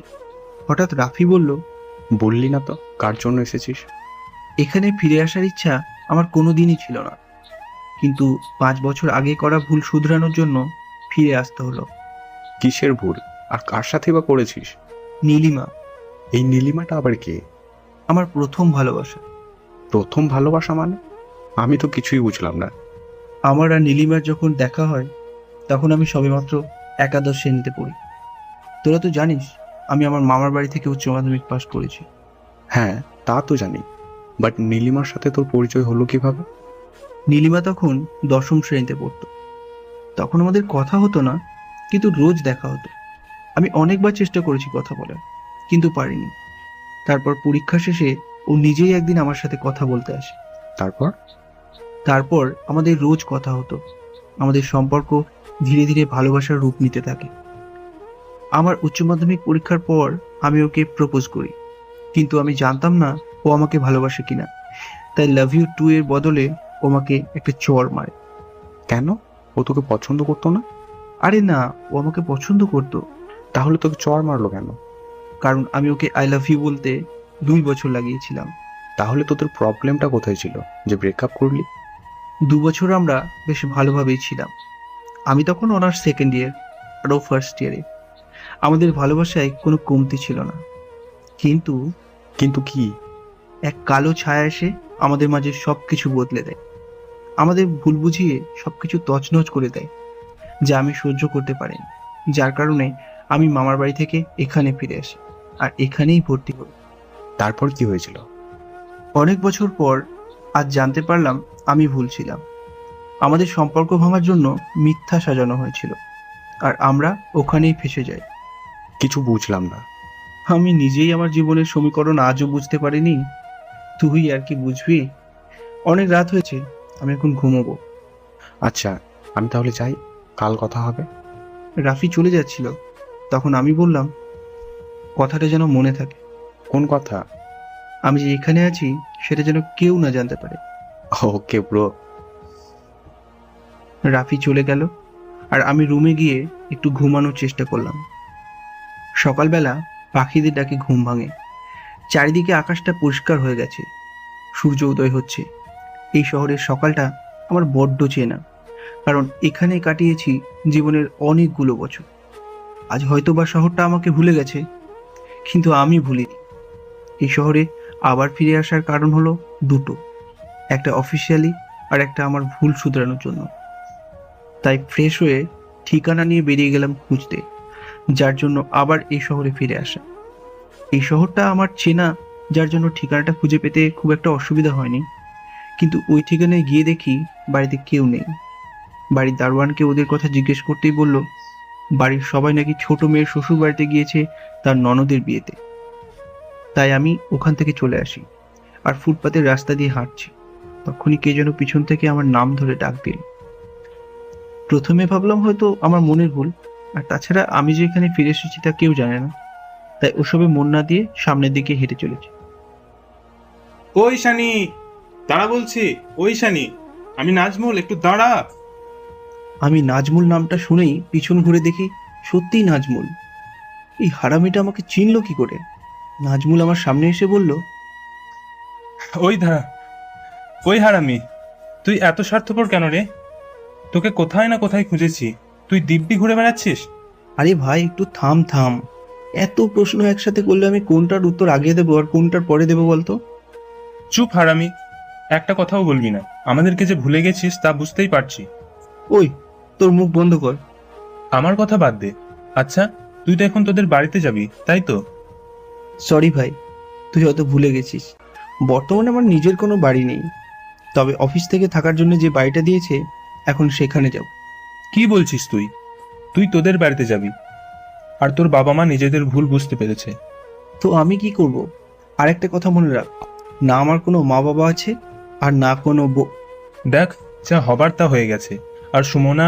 হ্যাঁ জানি, ও ওর স্বামী সংসার নিয়ে সুখেই আছে। আরে তুই যেটা ভাবছিস। উফ বাদ দে না, বেশি কথা বললে কিন্তু আমি চলে যাব। চল আমার সাথে। কোথায়? আমার বাড়িতে। ওখানে রাফি অপেক্ষা করছে। তার মানে রাফি জানে তুই এসেছিস? কই, আমাকে তো বললো না। আমি বলতে বারণ করেছিলাম। এখন চল তো, অনেকদিন আড্ডা দিইনি। তারপর আমি আর নাজমুল আমার অফিস থেকে দেওয়া বাড়িতে গেলাম। সেখানে গিয়ে দেখি রাফি আমার জন্য অপেক্ষা করছে। তিনজনে আড্ডা দেওয়া শুরু করলাম। তখন রাফি বলল, শানি, তুই নীলিমার পুরো কথাটা বললি না তো? নীলিমাটাকে? তারপর নাজমুলকে সব বললাম। তখন নাজমুল বলল, এতদিন তুই কোথায় ছিলি, কি করছিলি, কই কিছুই তো বললি না। জীবন কাকে বলে তা আমি এখান থেকে চলে যাওয়ার পর বুঝতে পেরেছি। জীবন যুদ্ধ কাকে বলে তাও বুঝেছি। তারপর আমি বলতে শুরু করলাম। বাড়ি থেকে বের হয়ে যাওয়ার পর কোথায় যাব কি করব বুঝতে পারছিলাম না। পকেটেও কোনো টাকা পয়সা নেই যে কিছু একটা করব। হঠাৎ করেই হাতে থাকা মোবাইল ফোনটার দিকে তাকিয়ে ভাবতে লাগলাম, যদি ফোনটা বিক্রি করি তাহলে কিছু টাকা হাতে পাবো, কিন্তু যদি মোবাইলটা বিক্রি করি তাহলে তো কারোর সাথে যোগাযোগই করতে পারবো না, কারোর সাথে কোনো যোগাযোগ রাখবোই না, সবার থেকে অনেক দূরে চলে যাব, যাতে কেউ চাইলেও আমার সাথে কোনো যোগাযোগ না রাখতে পারে। তাই আমার এই মোবাইল ফোনটা বিক্রি করতে হবে, আর সেই সাথে সিম কার্ডটাও ভেঙে ফেলতে হবে। তারপর অনেক চেষ্টা করলাম মোবাইলটা বিক্রি করতে, কিন্তু কেউ কিনতেই চায় না। অবশেষে 10,000 টাকার মোবাইল মাত্র 3,000 টাকায় বিক্রি করি। তারপর পকেটে থাকা সিম কার্ডটা ভেঙে ফেলি আর কলকাতার উদ্দেশ্যে রওনা দিই।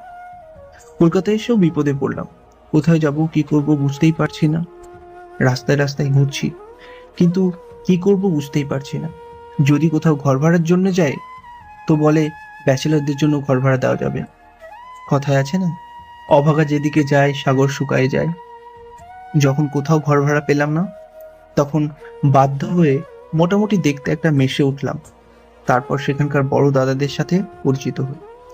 তারা আমার পরিবারের সম্পর্কে জানতে চাইলে বাড়িতে কে কে আছে সব বলি, কিন্তু বাড়িতে আমার সাথে কি হয়েছে তা কাউকেই বলিনি, কারণ এতে হয়তো তারা আমাকেই খারাপ ভাববে। কি কাজ করব কিছুই ভেবে পাচ্ছিলাম না, কারণ তখন রেজাল্টও পাইনি যে চাকরি করব। তাই ওনাদের কাছে বলি, যদি তারা একটা কাজের ব্যবস্থা করে দেয় তাহলে ভালো হতো। তখন ওদের মধ্যে আনোয়ার নামে এক ভাই আমাকে একটা কাজের ব্যবস্থা করে দেয়। জীবন চলতে থাকে।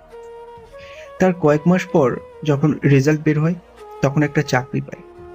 চাকরি পাওয়ার পর জীবনটা একটু পাল্টে যায়। কোম্পানি থেকে থাকার জন্য একটা বাড়ি দেয়, তাই মেসে থেকে সেই বাড়িতে উঠি। তবে সাথে আনোয়ার ভাইকেও নিয়ে আসি, কারণ আমার বিপদের দিনে এই মানুষটা আমাকে অনেক সাহায্য করেছে। আনোয়ার ভাই আমার সাথে 2 বছর ছিল, পরে সে তার গ্রামের বাড়ি চলে যায়।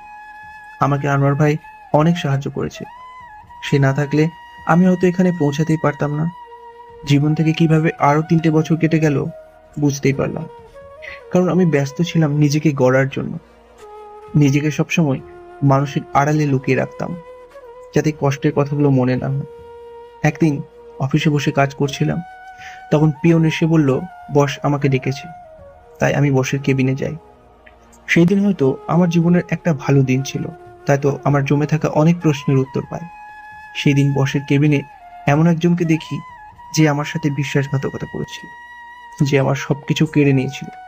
বসের কেবিনে ঢোকার পর স্যার বললেন, আরে সানি, তোমার কথাই বলছিলাম আমার জামাইবাবুর সাথে। তা স্যার কি জন্য ডেকেছিলেন আমাকে? আমি কিছুদিনের জন্য বাইরে যাচ্ছি, তাই অফিসের সব কাজ ওর হাতে তুলে দিতে চাই, আর আমিও আশা করি তুমি ওকে সাহায্য করবে। স্যার আপনি কিছু বলতে যাব, তখনই স্যারের জামাই আমার দিকে তাকালো। আমি বড় ধরনের শক খাই, কারণ ছেলেটা ছিল সুমন। আপনারা হয়তো ভাবছেন এই সুমনটা আবার কে? তাহলে শুনুন, এই সুমন একসময় আমার খুব ভালো বন্ধু ছিল, তাই ওর সাথে আমি আমার সব কথাই শেয়ার করতাম। কিন্তু ও আমার বন্ধুত্বের মর্যাদা না দিয়ে পিছন থেকে আমার কলিজায় আঘাত করেছে। আপনারা হয়তো এটাও ভাবছেন যে পিছন থেকে কি এটাও সম্ভব? তাহলে আমি বলবো, যে আপনার সবচাইতে কাছের মানুষ হবে, সে যদি আপনার সাথে চিট করে তখন তার ব্যথা বুঝতে পারবেন। আমি সুমনকে উদ্দেশ্য করে বললাম, এ কি তুই এখানে? সানি, তোমার সাহস কি করে হলো আমাকে তুই করে বলার? সরি স্যার, আপনাকে কথাটা বলিনি। আমি আসলে বাবা, সানি আপনাকে কথাটা বলেনি, আমাকে বলেছে। ওহো, তাহলে সুমন তোমরা কি আগে থেকেই একে অপরকে চিনতে? হ্যাঁ, অনেক আগে থেকে, কারণ আমরা দুজন খুব ভালো বন্ধু। ওকে থামিয়ে দিয়ে বললাম, সরি মিস্টার সুমন, আমি আপনাকে আমার জীবনেই প্রথম দেখলাম। বন্ধুত্ব তো অনেক পরের কথা। আর স্যার, আমি আপনার কাছে প্রথমেই ক্ষমা চেয়ে নিচ্ছি, কারণ আমি আপনার কথা রাখতে পারবো না। তুমি কি বলছো তুমি আমার কথা রাখতে পারবে না? মানে তুমি তো কখনো আমার কথা অমত বা না করোনি, তাহলে যেখানে আজকে তোমার প্রয়োজন সেখানে তুমি আমার কথার অবহেলা করছো কেন? স্যার, আপনি আগে আমার কথাটা একটু শুনুন। আমার কিছুদিনের জন্য ছুটি লাগতো। কিছুদিন থেকে নিজেকে খুব একা মনে হচ্ছে, আর কাজেও মন লাগছে না। মন খারাপ? কাজে মন লাগছে না? এসব কি আদৌ সত্যি, নাকি তুই আমাকে দেখে এসব অজুহাত দিয়ে এখান থেকে পালাচ্ছিস? সরি স্যার, আপনাকে দেখে পালাবো কেন? আমি চোর, ডাকাত নাকি কোনো খুনি যে আপনাকে দেখে পালাবো? আর তাছাড়া আমি পালাতে শিখিনি। তোর এই স্বভাবটা এখনো বদলালো না। যাই হোক, তুই কি আজও আমাকে মাফ করতে পারিসনি?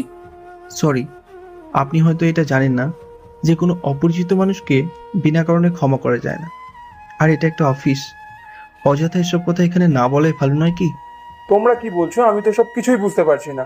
জামাই বাবাজি বলছে ও তোমাকে চেনে, তুমি বলছো চেনো না, আবার ও মাফ করার কথাও বলছে। এসব কি? ওসব কিছু না স্যার। কি কিছু না? আমাদের এতদিনের বন্ধুত্ব তুই কি করে ভুলতে পারিস? মানছি আমি একটা ভুল করেছি, তাই বলে কি আমাকে মাফ করা যায় না? যদি মাফ করতে নাই পারিস, তোকে আমার পুরনো বন্ধুত্বের কসম, এতদিন পর যখন দেখা হলো একটু তো ভালো করে কথা বল। তোর মতো বিশ্বাসঘাতকের মুখে বন্ধুত্ব কথাটা মানায় না। তোর কাছে ওটা একটা মাত্র ভুল মনে হয়, যার জন্য আমার জীবনটা লন্ডভন্ড হয়ে গেছে, যে তার বন্ধুর ভালোবাসার মানুষকেও বিয়ে করতে পারে। তখনই স্যার ও মেয়েটা দুজনেই চমকে উঠে বলল, সব আপনি কি বলছেন? আমি আপনাকে কোন দিন ভালোবাসতে গেলাম? আপনি কি আমার সংসার ভাঙতে চাইছেন? সরি, আমি কখন বললাম আপনি আমাকে ভালোবাসেন বা আমি আপনাকে? আপনি তো এক্ষুনি বললেন। হ্যাঁ বলেছি, তবে আপনি তোর বউ নন, ওর বউ তো নীলিমা। আমিই ওর বউ। আর ওই নীলিমাটা আবার কি? এই নামে আমি তো কাউকে চিনি না, বা এই নাম তো ওর মুখে কখনো শুনিনি। কি বলছেন এসব? আপনি ওর বউ মানে? ওই, এই মেয়েটা কি বলছে? এই মেয়েটা তোর বউ মানে? তাহলে তুই দুটো বিয়ে করেছিস আর এটা এদের থেকে লুকিয়ে রেখেছিস? ছি, তুই এতটা খারাপ? অবশ্যই এটা নতুন কি, তোর যা চরিত্র তাতে এটা তো খুব স্বাভাবিক। এই যে আপনি আমার বরের নামে এসব কি বলছেন? আমার বরের চরিত্র খারাপ? আপনি আমাদের কর্মচারী, সো আপনি কর্মচারীর মতোই থাকুন। তাই তো থাকতে চেয়েছিলাম, কিন্তু আপনার এই গুণধর বর আমাকে যদি তার বন্ধুত্বের কসম না দিত তাহলে কিছুই বলতাম না। তোকে একটা কথা বলবো, তুই কি ওই চরিত্রহীন মেয়েটাকে ছেড়ে দিয়েছিস? যাক, ভালোই করেছিস। তুই আমাকে যা ইচ্ছে বল, আমি কিচ্ছু বলবো না, কিন্তু দয়া করে ওকে চরিত্রহীন বলিস না। চরিত্রহীনকে চরিত্রহীন বলবো না তো কি বলবো? ও আমাকে ঠকিয়েছে। ওই, উনি নীলিমার নামে যাই বলুক না কেন, তাতে তোমার কি? আমারই তো সব। আমার তৈরি করা একটা মিথ্যা নাটকের কারণে এমন কিছু একটা ঘটেছে যা আমাকে আজও কুড়ে কুড়ে খাচ্ছে। মানে এমন কি করেছো যা? বলবো, আজ সব সত্যি কথা বলবো। আমার একটা মিথ্যা মোহের কারণে আজ আমি আমার সবচাইতে ভালো বন্ধুর কাছে অপরাধী, ওর ভালোবাসার মানুষের কাছে অপরাধী। দোস্ত, তুই আমাকে মাফ করে দিস। সব দোষ আমার, নীলিমার কোনো দোষ নেই। তুই নীলিমাকে খারাপ চরিত্রহীন মেয়ে বলিস না। মানে আমি কিছুই বুঝতে পারছি না। যেদিন তুই আমার সাথে নীলিমার পরিচয় করে দিয়েছিলি, ওই দিনই আমি ওকে দেখে ওর রূপের প্রেমে পড়ে যাই। তাই আমি সব সময় চেয়েছিলাম তোদের দুজনকে আলাদা করে দিতে, যাতে তোর জায়গাটা আমি নিতে পারি। কিন্তু আমি কিছুতেই আলাদা করতে পারছিলাম না। যখন দেখলাম তোদেরকে এত সহজে আলাদা করা যাবে না, তখন আমি খুব জঘন্য একটা পরিকল্পনা করে ফেলি তোদের আলাদা করার জন্য। আর আমি এই পরিকল্পনায় সফল হই। মানে এসব কিছু মিথ্যা ছিল? হ্যাঁ, সব আমার সাজানো ছিল তোদের আলাদা করার জন্য। তোদেরকে আলাদা করার জন্য আমি প্রথমে নীলিমার কাছে তোর আর একটা মেয়ের এডিট করা এমন কিছু ক্লোজ ছবি পাঠিয়ে দিই, আর নীলিমাকে বলি তুই ওকে ধোকা দিচ্ছিস। পরে আমার সাথে নীলিমার কিছু ছবি এডিট করে তোর কাছে অন্যের মাধ্যমে পাঠিয়ে দিই।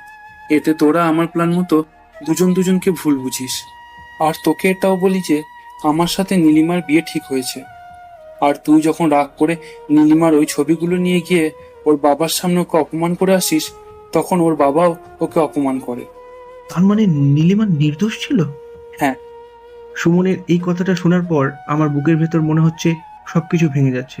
আর মনে হচ্ছে আমি এত বড় ভুল কি করে করলাম। যাকে ভালোবাসলাম তাকে চিনতে পারলাম না। কি করে আমি এত বড় ভুল করলাম?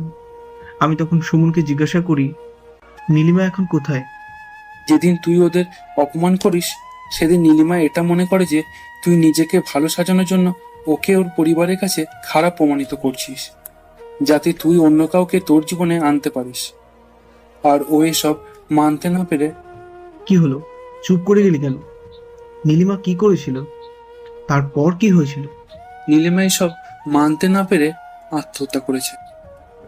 সুমনের এই কথাটা শোনার পর আমার পায়ের তলা থেকে মাটি সরে গেল। পুরো পৃথিবী যেন অন্ধকার হয়ে আসছে। আমি কিছুতেই এটা মানতে পারছি না যে নীলিমা আর এই পৃথিবীতে নেই। যাকে আমি এতদিন বিনা কারণে ঘৃণা করে এসেছি সেই আর নেই। সে যে না ফেরার দেশে চলে গেছে। আমার সারা শরীর জ্বলে উঠল। সুমনের জন্য আমি ওকে হারিয়েছি, তাই আমি সুমনকে মারতে শুরু করলাম। তখন সুমন বলল, হ্যাঁ করেছিল, কিন্তু ছি, তুমি এতটা নীচ, এতটা চরিত্রহীন। তোমার স্বার্থের কারণে আজ একটা মেয়ে মারা গেছে, আর দুজন প্রেমিক প্রেমিকা একে অপরকে ভুল বুঝে এত দূরে চলে গেছে যে চাইলেও কেউ এক হতে পারবে না। আর আমি সে তোমাকে নিঃস্বার্থভাবে ভালোবেসে গেছি। আজ তোমার এই মহান গুণ দেখে আমার মরে যেতে ইচ্ছে করছে, নিজের ওপর ঘৃণা হচ্ছে। আজ আমার সব ফ্রেন্ডদের কাছে তোমার নামে কত ভালো ভালো কথা বলতাম, আর সেই তুমি একটা খুনি বের হলে। আমি কাউকে খুন করিনি। কি বললে? খুন করনি? তোমার কারণে আজ একটা মেয়ে আমাদের কাছে নেই, আর তার থেকেও বড় কথা, তুমি তাদের বিশ্বাস এবং ভালোবাসার সম্পর্কটাকে খুন করেছো। আর তুমি হয়তো জানো না যে আমার কাছে যদি কেউ বিশ্বাস আর ভালোবাসার সম্পর্কটাকে নষ্ট করে, সে খুনের থেকে কম কিছু না। আর এখন তো আমার এটা সন্দেহ হচ্ছে, তোমার সাথে আমার বিয়ে হওয়ার পরও এমন অনেক কিছু হয়তো করেছো যা আমার এখনো অজানা। আমি মানছি ওদের ভালোবাসার পথে আমি কাঁটা হয়ে দাঁড়িয়েছিলাম, আর তখন যা করেছি মিথ্যা আবেগের কারণে। কিন্তু আমি সত্যি তোমাকেই ভালোবাসি। আর নীলিমা আত্মহত্যা করতে গিয়েছিল, কিন্তু করতে পারেনি, আর ও এখনো বেঁচে আছে। কিন্তু কি? নীলিমা বেঁচে আছে? আর তুই তুই যে একটু আগে বললি ও মারা গেছে, আবার তার সাথে কিন্তুও যোগ করছিস। আমি তো কিছুই বুঝতে পারছি না। হ্যাঁ, ও বেঁচে আছে, কিন্তু এ বেঁচে থাকা আর মারা যাওয়ার মাঝে কোনো তফাৎ নেই। কারণ ও আজ 6 বছর ধরে কোমায় আছে। ডাক্তার বলেছে ও কোনোদিনও কোমা থেকে নাও বের হতে পারে। আর আমার জানা মতে ডাক্তার যখন ও শেষ ট্রিটমেন্ট করেছে, তারপর হয়তো। না, ওর কিছু হতে পারে না। আমি বেঁচে থাকতে ওর কিচ্ছু হতে পারে না। ওকে ভুল বুঝে ওর সাথে আমি যে অন্যায় করেছি তার ক্ষমা না পাওয়া পর্যন্ত ওর কিছু হতেই পারে না। আচ্ছা, একটা কথা বলতো, তুই এত কিছু কি করে জানলি যে ওর হাতে বেশি সময় নেই? আমার কারণে যাদের এত কিছু হলো তাদের খবর আমি রাখবো না, এটা হতে পারে? আজ আমি এটাও জানি তোর সাথে কি হয়েছে। তোর সাথে যা হয়েছে তা খুব খারাপ হয়েছে। আমি জানি তুই এসব করতে পারিস না। ওসব পুরনো কথা বাদ দে, আগে বলতো নীলিমা কোথায় আছে? ওরা তোর এলাকাতেই থাকে। তুই সত্যি বলছিস? হ্যাঁ, আমি সত্যি বলছি। তাহলে আমি আজকেই আমাদের ওখানে চলে যাব। তুমি চলে গেলে ওকে অফিসের কাজ কে বুঝিয়ে দেবে? আর স্যার, আপনি আমাকে মাফ করবেন। আপনার অফিস থেকে এখন ওখানে যাওয়া আমার কাছে বেশি ইম্পর্টেন্ট, আর তার জন্য দরকার হলে আমি চাকরিটাও ছেড়ে দিতে রাজি আছি। বাবা, ওকে আটকাবেন না। আমার জন্য ওর জীবনে অনেক মূল্যবান কিছু হারিয়েছে। হয়তো আমার জন্য ও ওর পরিবারকেও হারিয়েছে। কিন্তু কোনো কিন্তু নয়। আপনি আমার এই একটা কথা রাখুন, আমাদের যে কোম্পানি শাখাটা ওদের জেলায় আছে সেখানে ওর ট্রান্সফার করে দিন। ঠিক আছে, তুমি যেটা ভালো মনে করো। হ্যাঁ বাবা, তুমি ওই ব্যবস্থাই করো। আর তোমার সাথে আমার কথা আছে, আগে বাড়িতে চলো। আপনি ওকে কিছু বলবেন না, আমি তোকে মাফ করে দিয়েছি। সেটা আপনার ইচ্ছা, কাকে ক্ষমা করবেন কাকে করবেন না। তবে তুমি মনে রাখো, মেয়েটা যদি কিছু হয়ে যায় তাহলে তোমার আর আমার সম্পর্ক তখনই শেষ হয়ে যাবে। সুমন কিছু বলছে না, মাথা নিচু করে বসে আছে। তারপর আমি ওই দিনই বাড়ির উদ্দেশ্যে রওনা হলাম, আর আমার ফিরে আসার কারণ এটাই। তা না হয় বুঝলাম, কিন্তু তুই কি ওই ঠিকানায় গিয়েছিলিস? গিয়েছিলাম, কিন্তু বাড়িতে কেউ ছিল না। তখন ঘড়ির দিকে তাকিয়ে দেখি অনেক সময় হয়ে গেছে। তখন আমি ওদের বললাম, আরে অনেক বেজে গেছে, আমাকে আবার কাজে যেতে হবে। সানি, তোকে একটা কথা বলার ছিল। বল, কি বলবি? সত্যিই কি তুই তোর পরিবারের কারোর সাথে দেখা করবি না? আর সুমনের সাথেও না? সবার জন্য পরিবার হয় না, আর আমি সুমনের সামনে যেতে চাই না, কারণ আমি চাই না যে আমার জন্য ওর বর্তমানটা খারাপ হোক। বাদ দে না ওসব। তুই কি জানিস আজকে রিয়ার বিয়ে? তুই না বলতিস তুই রিয়ার বিয়ে নিজের হাতে দিবি, রানীর মতো করে সাজাবি? আজ যাবি না? আমি কিছু বলিনি, চুপ করেছিলাম। রাফি আর নাজমুল চলে গেল। আজ রিয়ার বিয়ে, আর আমি তা জানিই না। আজ আমার সেই ছোট্ট বোনটার বিয়ে। সে আজ কত বড় হয়ে গেছে কে জানে। আজ বধূ সাজে তাকে কেমন দেখাচ্ছে, খুব দেখতে ইচ্ছে করছে। কিন্তু আমি যে আমার বোনের কাছে আজ এক অপরাধী। সে যে শুধুই আমাকে ঘৃণা করে।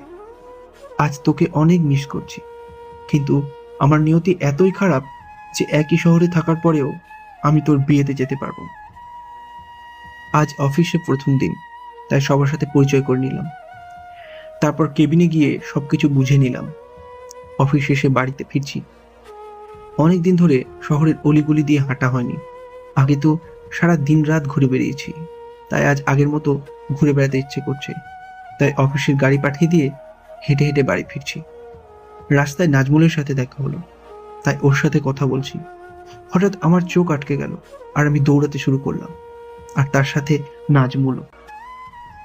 কি রে, পাগল হলি নাকি? এভাবে তো দৌড়ায়।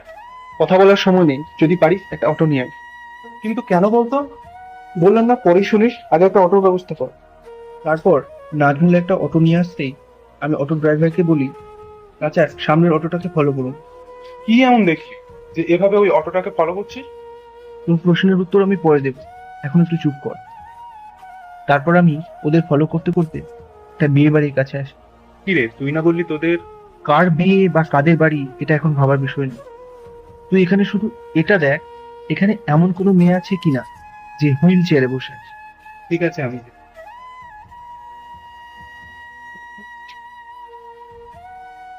পর আমি ওদের অনেক খুঁজেও যখন পেলাম না, তখন ভাবছি আমি হয়তো ভুল দেখেছি। তখন হঠাৎ চোখ গেল কনে বা বউয়ের ঘরের দিকে, যেখানে মেয়েকে সাজানো হচ্ছে। ওখানে একটা মেয়েকে দূর থেকে নীলিমার মতো দেখতে লাগছে। তাই আমি শিওর হওয়ার জন্য কনের ঘরের কাছে যেতেই আমি থমকে গেলাম, কারণ এটার অন্য কোনো মেয়ে নয়, এটা তো আমার সেই জান, যাকে একসময় নয়, এখনো ওকে ভালোবাসি। নীলিমাকে দেখে আমি থমকে গেলাম। কেমন দেখতে হয়ে গেছে, চোখের নিচে কালি পড়ে গেছে। আগেও একটু মোটা ছিল, যার জন্য ওকে আমি আটার বস্তা বলতাম। আর ও অনেক রাগ করতো, আমাকে ওর রাগ ভাঙাতে হতো। আর আজ এক জীবন্ত লাশের মতো বসে আছে, মুখে সেই আগের হাসি মায়াটাও নেই, কোথায় যেন হারিয়ে গেছে। সব আমার জন্য। আমি ওকে ভুল বুঝেছিলাম বলে আজ ওর এই অবস্থা। আমি ধীরে ধীরে ওর সামনে এগিয়ে গেলাম, ওর সামনে গিয়ে বসলাম। এই আটার বস্তা, আমার সাথে কথা বলবে না? আমি না হয় তোমার উপর অভিমান করেছিলাম, কারণ তুমি অন্য কারোর হবে তা আমি সহ্য করতে পারতাম। তুমি না বলতে, যখন তুমি আমার উপর অভিমান করবে তখন আমি ভাঙাবো, আর আমি করলে তুমি ভাঙাবে। তাহলে যখন আমি অভিমান করেছিলাম তুমি ভাঙাওনি কেন? উল্টে তুমি অভিমান করে বসে আছো। কি হলো, কথা বলবে না? এত অভিমান তোমার? আমি না হয় ভুল করেছিলাম, তুমি তো আমার ভুল ভাঙাওনি। চারপাশে লোকজন জমা হয়ে গেছে আমার কাণ্ড দেখে। অবশ্য জমা হওয়ারই কথা, বিয়ে বাড়ি তো। তখনই পিছন থেকে কেউ বলল, এই কে আপনি, আর এখানে কি করছেন? আমি পিছনে তাকিয়ে যা দেখলাম তাতে আমার শরীরে 440 ভোল্টের শক লাগলো। আমি বাড়ির চারদিকে ভালোভাবে তাকিয়ে দেখলাম, আরে এটা তো আমার বাড়ি। তার মানে এই বিয়ে বাড়িতে আমার বোনের বিয়ে হচ্ছে। কিন্তু আমার একটাই প্রশ্ন, আমার বাড়িতে ও কি করে? ও সোজা এসে আমাকে জড়িয়ে ধরলো, যা আমাকে আরো অবাক করে দিল। আমার মাথায় শুধু একটাই প্রশ্ন ঘুরপাক খাচ্ছে, ও আমাকে কেন জড়িয়ে ধরলো? কি হচ্ছে এসব? ছাড়ুন আমায়। অনেক কষ্টে নিজেকে ছাড়িয়ে নিলাম, কিন্তু সুমনা এই বাড়িতে কেন? পরে মনে পড়লো, ও আজ তো রিয়ার বিয়ে। আমি ওকে কিছু বলতে যাব, তখনই কে যেন বলে উঠলো, কি হয়েছেটা কি এখানে? এখানে তো হয়েছই কেন? যখন লোকটি আমার সামনে আসলো তখন আমি যেন বোবা হয়ে গেলাম, কারণ লোকটা ছিল আমার আব্বু, আর তার পিছনে বাড়ির সবাই অবাক হয়ে দাঁড়িয়ে আছে।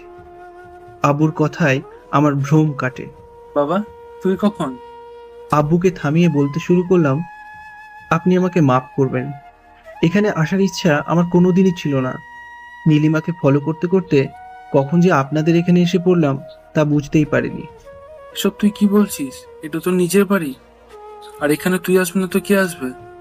সরি, এটা আমার বাড়ি কোনোদিনই ছিল না, আর ভবিষ্যতেও কিছু বলতে যাব তখনই সুমনা বলে উঠল, এসব তুমি কি বলছো? সরি, আপনাকে তো আমি চিনতে পারলাম না, আর আমি অপরিচিত কারোর সাথে কথা বলি না। যাই হোক, আমি এখন আসি। আপনাদের এখানে এসে অনেক বড় ভুল করেছি। আপনার মেয়ের বিয়ে ভালো ভালোই হোক এই আশাই করি। আসি। বোন কিছুই বলছে না, শুধু চোখে জল ফেলছে। আজ ওকে অনেক সুন্দর দেখাচ্ছে। বধূ সাজে আমার বোনটাকে একদম পরীর মতো লাগছে। আজ অন্তত আমার একটা ইচ্ছা পূরণ হলো। তারপর আমি যেই ওখান থেকে আসতে লাগলাম, তখনই আম্মু বলে উঠল, অনেক বড় হয়েছিস তাই না? আমরা তোর কেউ না, আর এই মেয়েটাও কেউ না। তুই কি অস্বীকার করতে পারবি সুমনা তোর? থাক ওসব কথা, আমি এখন চলি। আর আশা করি আমার জন্য আপনার মেয়ের বিয়েতে কোনো প্রকার ক্ষতি হবে না। আমি নাজমুলকে বললাম, চল। তখন নাজমুল বলল, সানি, তুই সব মান অভিমান ভুলে গিয়ে মাফ করে দে না সবাইকে। অভিমান তো কাছের মানুষের উপর করা যায়, আর আমি কাকে ক্ষমা করব? কেউ তো অপরাধ করেইনি। অপরাধী তো আমি। তুই যাবি নাকি আমি একাই যাব? আমি সেইখান থেকে সরাসরি বেরিয়ে আসি, তারপর বাড়িতে চলে আসি। রাত্রে খেয়ে ঘুমিয়ে পড়ি। পরের দিন খুব ভোরে ঘুম থেকে উঠি। তারপর ফ্রেশ হয়ে খাবার খেয়ে নীলিমাদের বাড়ির উদ্দেশ্যে বেরিয়ে পড়ি। আধা ঘন্টা পর আমি নীলিমার বাড়ির কাছে পৌঁছে যাই। ওর বাড়িতে গিয়ে আমি কলিং বেল বাজাতেই কে যেন দরজাটা খুলে দিল। কে দরজা খুলে দিল তা জানি না, কারণ আমি কলিং বেল বাজিয়েই অন্যদিকে ফিরেছিলাম। আমি যখন পিছন ফিরে তাকালাম, তখন আমি অবাক হয়ে গেলাম, কারণ দরজাটা খুলেছে সুমনা। ও এখানে কি করছে? আর ও কিভাবে জানলো যে আমি আজ এখানে আসব? তাহলে কি ও কালকেই কিছু একটা বুঝতে পেরেছিল যে আমি এখানে আসব? কথাগুলো আমি মনে মনে ভাবছিলাম। তখনই সুমনা বলে উঠল, তুমি এখানে? হ্যাঁ আমি, কিন্তু আপনি এখানে কেন? আমি এখানে কেন মানে? এটা তো আমার বাবার বাড়ি, কিন্তু তুমি এখানে কেন? তাহলে কি আমি ভুল ঠিকানায় আসলাম? কিন্তু তা কি করে হয়? সুমন তো আমাকে এই ঠিকানায় দিয়েছিল। আচ্ছা, এটা নীলিমাদের বাড়ি না? হ্যাঁ, ও আমার বোন হয়। আর তোমাকে তো ওই খামের চিঠিতে আমি বলেইছিলাম। মানে কোন চিঠির কথা বলছেন আপনি? কেন, যেদিন তোমাকে বাড়ি থেকে... ও, মনে পড়েছে, কিন্তু আমি ওটা খুলেও দেখিনি। কেন? কারণ আমি এমন কোনো মানুষের কোনো কিছু টাচ করে দেখি না যার জন্য আমার কোনো ক্ষতি হয়। যাই হোক, আপনি একটু নীলিমা আর ওর বাবা মাকে, মানে আপনার বাবা মাকে ডেকে দিন। তুমি আমাকে আপনি করে কেন বলছো? আমি তো তোমার বিয়ে করা বউ। কারণ তুমি করে বলার অধিকার আপনি হারিয়ে ফেলেছেন। আর আপনি কি যেন বলছিলেন? আমার বউ আপনি। আমাকে হাসালেন। আপনি হয়তো ভুলে গেছেন আপনার সাথে আমার ডিভোর্স হয়ে গেছে। আর একটা কথা ভালো করে মনে রাখবেন, আমি এখানে এসেছি শুধু একজনকে ফিরিয়ে নিয়ে যেতে। কাকে? সেটা না হয় পরেই জানবেন। আগে আপনার বাবা মাকে ডেকে দিন, তারপর বলছি। তারপর সুমনা ওর বাবা মাকে ডেকে নিয়ে আসে। ওনাদের দেখেই আমি সালাম দিলাম। ওনারা সালামের উত্তর নিয়ে আমাকে বললেন, আরে সানি, তুমি এখানে আসবে আগে থেকে তো একটা খবর দেবে। আসলে আমি এখানে গতকালও এসেছিলাম, আর আপনারা তো আমাকে ও বাড়িতেও দেখেছেন। হ্যাঁ, তা তো দেখছি, কিন্তু তুমি কালকে তোমার পরিবারের সাথে যা করেছো তা কিন্তু অন্যায়। ওসব কথা বলতে আমি এখানে আসিনি। এখানে আমি একটা গুরুত্বপূর্ণ কাজে এসেছি। হ্যাঁ, বলো কি বলবে, তার আগে তো বসো। সোফায় বসতে বসতে বলতে শুরু করলাম, আমি এখানে এসেছি শুধুমাত্র আমার স্ত্রীকে সাথে করে নিয়ে যাওয়ার জন্য। তুমি তোমার স্ত্রীকে নিয়ে যেতেই পারো, এতে আমাদের কোনো অসুবিধে নেই। তা তুমি ওকে কখন নিয়ে যাচ্ছ? আপনারা যদি অনুমতি দেন তাহলে আজকেই সাথে করে নিয়ে যাব। ঠিক আছে বাবা, তুমি সুমনার ঘরে গিয়ে রেস্ট নাও। আমি সুমনাকে কাপড় গুছিয়ে নিতে বলছি। আর হ্যাঁ, তুমি আমাদের এখানে প্রথমবার এসেছো, তাই বলছি না খেয়ে কিন্তু যাবে না। তা না হয় খেয়ে যাব, তবে সুমনা কেন ব্যাগ প্যাক করবে? এখনই তো তুমি বললে যে তুমি তোমার স্ত্রীকে নিয়ে যাবে, তাহলে? হ্যাঁ, আমি মানছি যে আমি আমার স্ত্রীকে নিয়ে যেতে এসেছি, তবে সুমনাকে নয়, নীলিমাকে। তুমি কি আমাদের সাথে মজা করছো? নীলিমা কিভাবে তোমার বউ হবে? তোমার সাথে তো সুমনার... ওর সাথে বিয়ে হয়েছিল, তবে আপনারা কি এটা ভুলে গেছেন যে ওর সাথে আমার ডিভোর্স হয়ে গেছে? আর বাকি থাকলো নীলিমার কথা। ওর সাথে আমার বিয়ে 7 বছর আগে হয়েছিল। অবশ্য তা কেউ জানে না, কারণ আমরা চেয়েছিলাম দুজনে পড়াশোনা শেষ করে বাড়িতে কথাটা বলবো। আর যদি বাড়ির কেউ অমত হয় তাহলেও যেন কেউ কিছু করতে না পারে। কিন্তু মাঝখানে একটা বিশ্রী ঘটনা ঘটে যাওয়ার কারণে আমরা একে অপরকে ভুল বুঝি। কি বলছো তুমি এসব? আমার বড় মেয়ের সাথে তোমার বিয়ে হয়েছিল আর আমরা কিছুই জানি না? বুঝতে পারছি আপনারা আমার কথা বিশ্বাস করছেন না বা করতে চাইবেনও না। আর একটা কথা কিছুতেই বুঝতে পারছি না, আপনারা কেন বারবার নীলিমাকে নিজের মেয়ে বলছেন? ওর বাবাকে তো আমি একবার দেখেছিলাম, কিন্তু আপনি... হ্যাঁ, এটা সত্যি কথা যে নীলিমা আমার মেয়ে নয়, ও আমার বন্ধুর মেয়ে। ওর বাবা 1 বছর আগে আমার হাতে ওর দায়িত্ব তুলে দিয়ে মারা যায়। তখন থেকেই ও আমার আর একটা মেয়ে। কি? ওর বাবা মারা গিয়েছে মানে? আর কিভাবেই বা মারা গেল? হ্যাঁ, মারা গেছে। ওসব কথা বাদ দাও। তুমি যে নীলিমাকে নিজের বউ বলে দাবি করছো, আবার তার প্রমাণও দিলে, কিন্তু ওকে দেখার মতো মানুষ কি তোমার বাড়িতে আছে?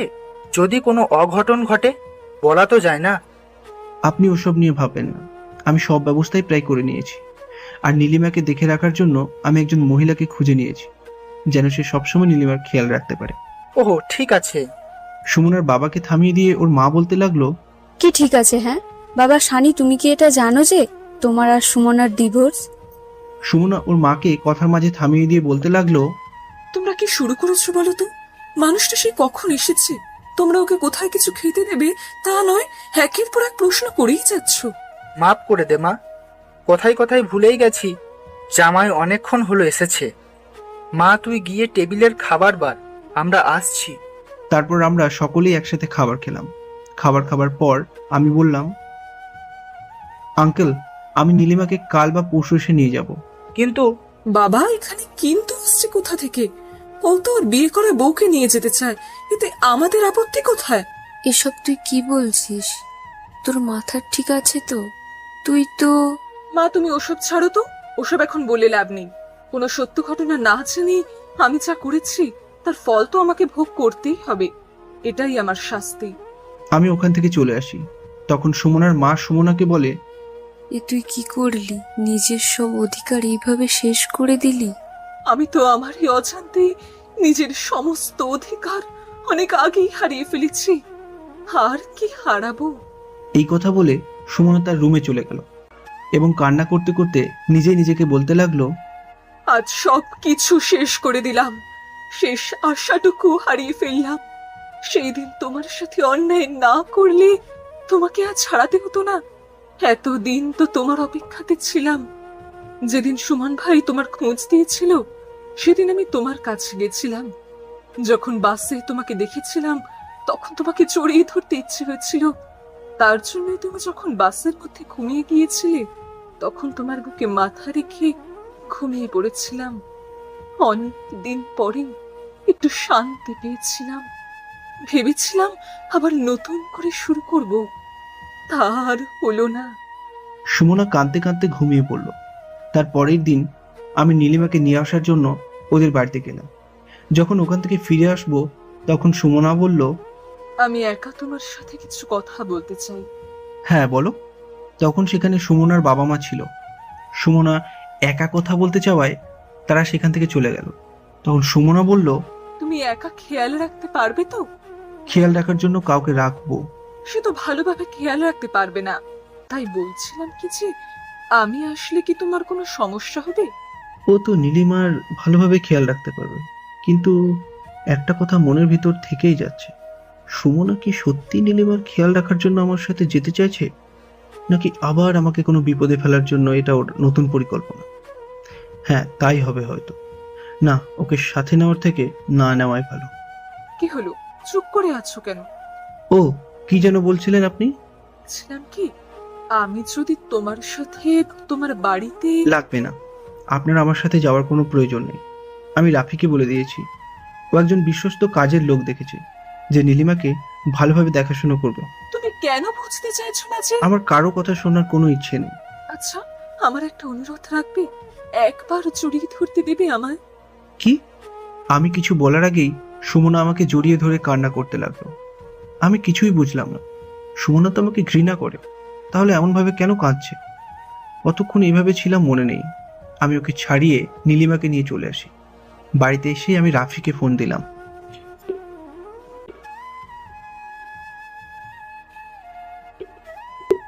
হ্যালো রাফি। হ্যাঁ বল, কি বলবি? বলবো মানে?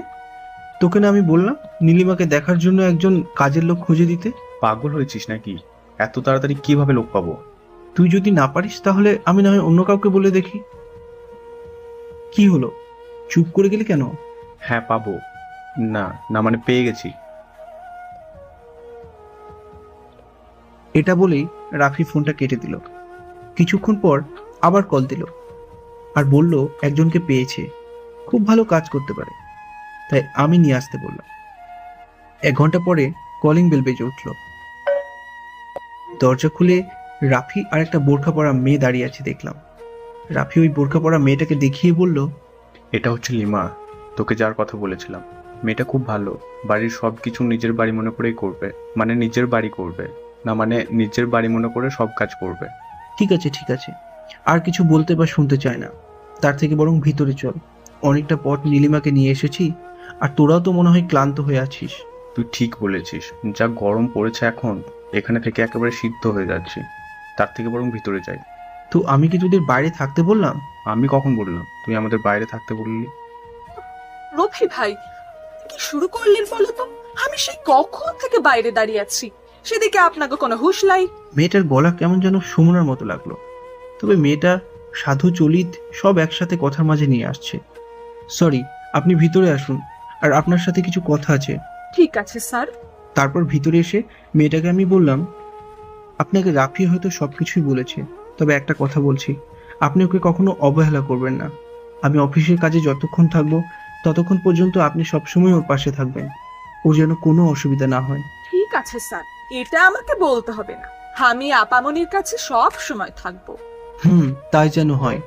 আর একটা কথা, আপনি আমার পাশের রুমে থাকতে পারেন, আর যদি পারেন একটা ভালো রান্না করার লোক দেখুন।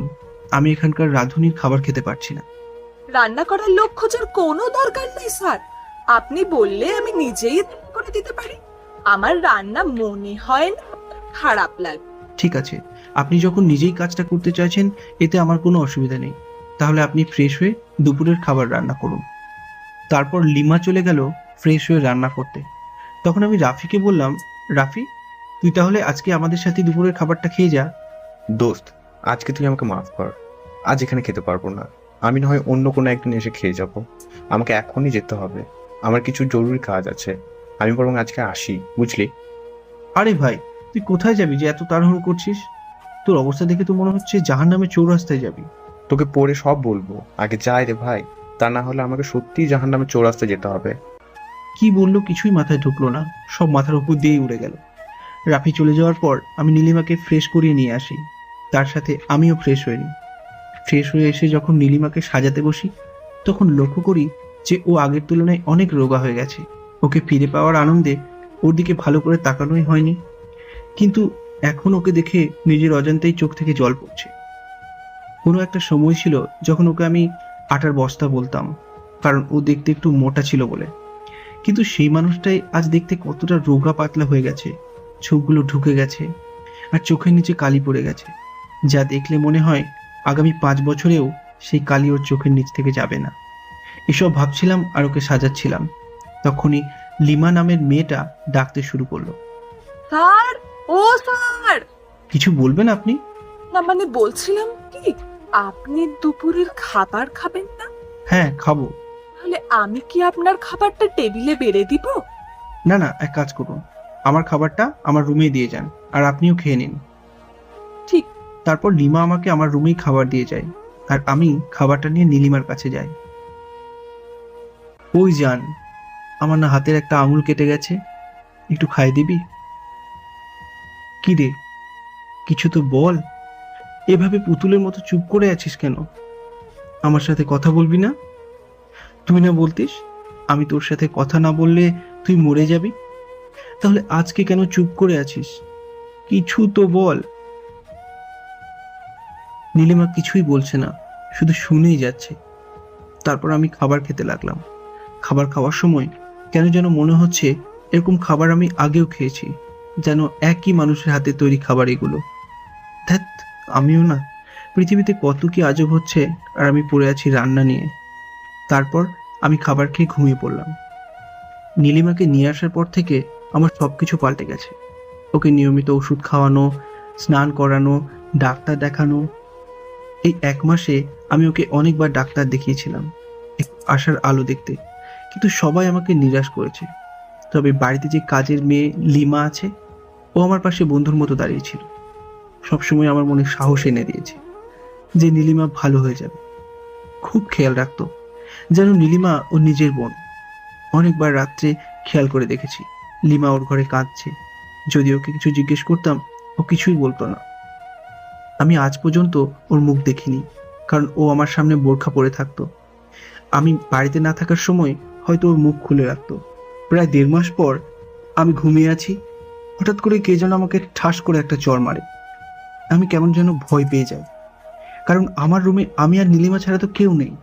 তাহলে কে চড় মারলো তা দেখার জন্য আমি যেই সামনে তাকালাম, তখন আমি যেন হতবাক হয়ে গেলাম। আমি কি দেখছি? আমি কি সত্যি এটা দেখছি, নাকি এটা আমার স্বপ্ন? নীলিমা কি সত্যি ঠিক হয়ে গেছে? নিজেই নিজের কাছে প্রশ্ন করে বললাম, নীলিমা, তুমি কি সত্যি সুস্থ হয়ে গেছো, নাকি আমি স্বপ্ন দেখছি? সাহস কি করে হলো আমাকে এখানে নিয়ে আসার? এসব তুমি কি বলছো? তোমাকে এখানে নিয়ে আসবো না তো কাকে নিয়ে আসবো? কেন? তোর সেই প্রেমিকাকে নিয়ে আয়, যার সাথে অসংখ্য বার মেলামেশা করেছিস। নীলিমা, তুমি শান্ত হও। আমাকে তোমার আর আমার মাঝের সব ভুল বোঝাবুঝিগুলো ঠিক করার একটা সুযোগ দাও। কিসের ভুল? নিজের কুকর্ম ঢাকতে আমাকে আমার পরিবারের কাছে খারাপ বানিয়েছিস। তোর কারণে আমি আমার বাবাকে হারিয়েছি। তোর আরো কিছু বলতে যাব, তখনই লিমা নামের মেয়েটা আমার ঘরে আস্তে আস্তে বলল, স্যার, তুমি কার সাথে কথা বলছো? নীলিমার সাথে কথা বলছি। হায় রে, মানুষটা কিভাবে যে এত মিথ্যে কথা বলে! যে মানুষ কোনোদিন সুস্থ হবে না, সে কিনা কথা বলছে! নিশ্চয়ই রাতে ছিছে। কি হলো, আপনি বাইরে দাঁড়িয়ে থাকলেন যে? ভিতরে আসুন। আর তুমি একটু চুপ থাকবে। কি চুপ করবো? হ্যাঁ, অন্যদের জানা দরকার তোর এই ভালো মানুষের মুখোশের আড়ালে যে কতটা খারাপ একটা মুখোশ আছে। এইরকম করে কথা বলছি, তাহলে কি সত্যি? না, এ কি করে হয়? ভিতরে যাব কি, গিয়ে দেখি। স্যার, এ কি আপু, তুই সত্যি ভালো হয়ে গেছিস? আমার তো বিশ্বাসই হচ্ছে না। আচ্ছা, মেয়েটা পাগল হলো না তো? নীলিমা কিভাবে ওই মেয়েটার বোন হতে পারে? তবে আজকে ওর কথা শুনে মনে অনেক বড় একটা খটকা লাগলো, কারণ আজকে ওর গলার আওয়াজ সম্পূর্ণ সুমনার মতো লাগছে। এই যে, আপনি পাগল হলেন নাকি? ও কিভাবে আপনার বোন হতে পারে? হ্যাঁ, আমি ওর বোন, আমার বাবার বন্ধুর মেয়ে, আর আমার বোনের মতোই সুমনা। কি? ও সুমনা? চল সুমনা, আমি এখানে একদম থাকতে চাই না। এখানে এই খারাপ মানুষটার কাছে থাকতে আমার দম বন্ধ হয়ে আসছে। আপু, আজ কতগুলো বছর তুই কোমায় ছিলিস, আর আজ যখন তুই কোমা থেকে বের হলি, তখন তুই কোথায় সবকিছু ঠিক করে নতুন করে শুরু করবি? তা নয়, এইসব কি বলছিস? আমি বুঝতে পারছি না তুই কেন এই বেইমানটার পক্ষ নিচ্ছিস। তুই যা জানিস সব সামান্য পরিমাণ সত্য, বাকিটা তুই ভুল জানিস। দেখ, তুই আমাকে জ্ঞান দিতে আসবি না। এই লোকটার মুখ আমি দেখতে চাই না। কেন যে আল্লাহ এদের মতো নীচ লোকদের বাঁচিয়ে রাখে বুঝতে পারি না। এদের বাঁচার থেকে মরে যাওয়া অনেক ভালো। এসব তুই কি বলছিস আপু? তোদের সাথে যা হয়েছে তাতে ওর কোনো দোষ ছিল না। আমি আর কোনো কথা শুনতে চাই না, চল এখান থেকে। তুমি আমাকে ক্ষমা করতে পারো না? আমি মরে গেলে তুমি খুশি হবে? হ্যাঁ, হব। আর তোকে কোনো দিন ক্ষমা করতে পারবো না। চল সুমনা। তোমার কোনো ইচ্ছা কোনোদিনই অপূর্ণ রাখিনি, এটাও রাখবো না। খুব তাড়াতাড়ি এটাও পূরণ হবে। আর এত রাতে কাউকেই যেতে হবে না, আমি চলে যাচ্ছি। তারপর আমি বাড়ি থেকে বেরিয়ে গেলাম। আজ বড় অদ্ভুত লাগছে। আমার কিছু হয়ে গেলে যে পাগল হয়ে যেত, আজ আমি মরে গেলেও তার কিছু যায় আসে না। আমি তোমার কোনো ইচ্ছেই অপূর্ণ রাখিনি, আর আজ তোমার এই ইচ্ছেটা রাখতে পারবো না, খুব তাড়াতাড়ি পূর্ণ হবে। এদিকে সুমনা নীলিমাকে বলল, এ তুই কি করলি? 5 বছর আগে আমি যে ভুল করেছিলাম, আজ তুই তাই করলি। মানে? তারপর সুমনা নীলিমাকে সব খুলে বলল। সব শোনার পর নীলিমা বলল, কিন্তু ও তোর সাথে যা করেছে তার কি হবে? এতে ওর কোনো দোষ নেই, সব দোষ আমার। আমি তোদের মাঝখানে আসবো না, আমি তোদের মাঝখান থেকে চলে যাব। হঠাৎ সুমনার ফোনে কল আসে। ফোনটা রিসিভ করে ওই পাশ থেকে যা বলে তা শুনে হাত থেকে ফোনটা পড়ে যায়। কি হয়েছে? এমন করছিস কেন? শানির অ্যাক্সিডেন্ট হয়েছে, ওকে হাসপাতালে নিয়ে যাওয়া হয়েছে।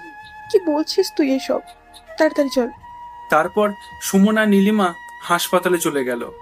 আর পরিবারের সবাইকে খবর দিলে সবাই যখন হাসপাতালে আসলো, সেখানে নীলিমাকে দেখে সবাই চমকে গেল। কারণ এত বছর পর সে কোমা থেকে বাইরে এসেছে। ওকে দেখে সবাই আজ অনেক খুশি। কিন্তু যখন ডাক্তার ওটি থেকে বাইরে এলো, তার মুখে কালো ছাপ। এটি দেখে নীলিমা বলল, শানির এখন কি অবস্থা? কিছু বলা যাচ্ছে না, রোগীর অবস্থা আরো বেশি খারাপ হয়ে যাচ্ছে। রোগী কোনো রেসপন্স করছে না। যদি রোগীর বাঁচার ইচ্ছা না থাকে তাহলে কিছু করার নেই। কথাটা শুনে নীলিমা পাথর হয়ে গেল। তাহলে শানি কি তার কথা পূরণ করবে? কারণ নীলিমা যখন যা চেয়েছে শানি সবকিছু পূরণ করেছে।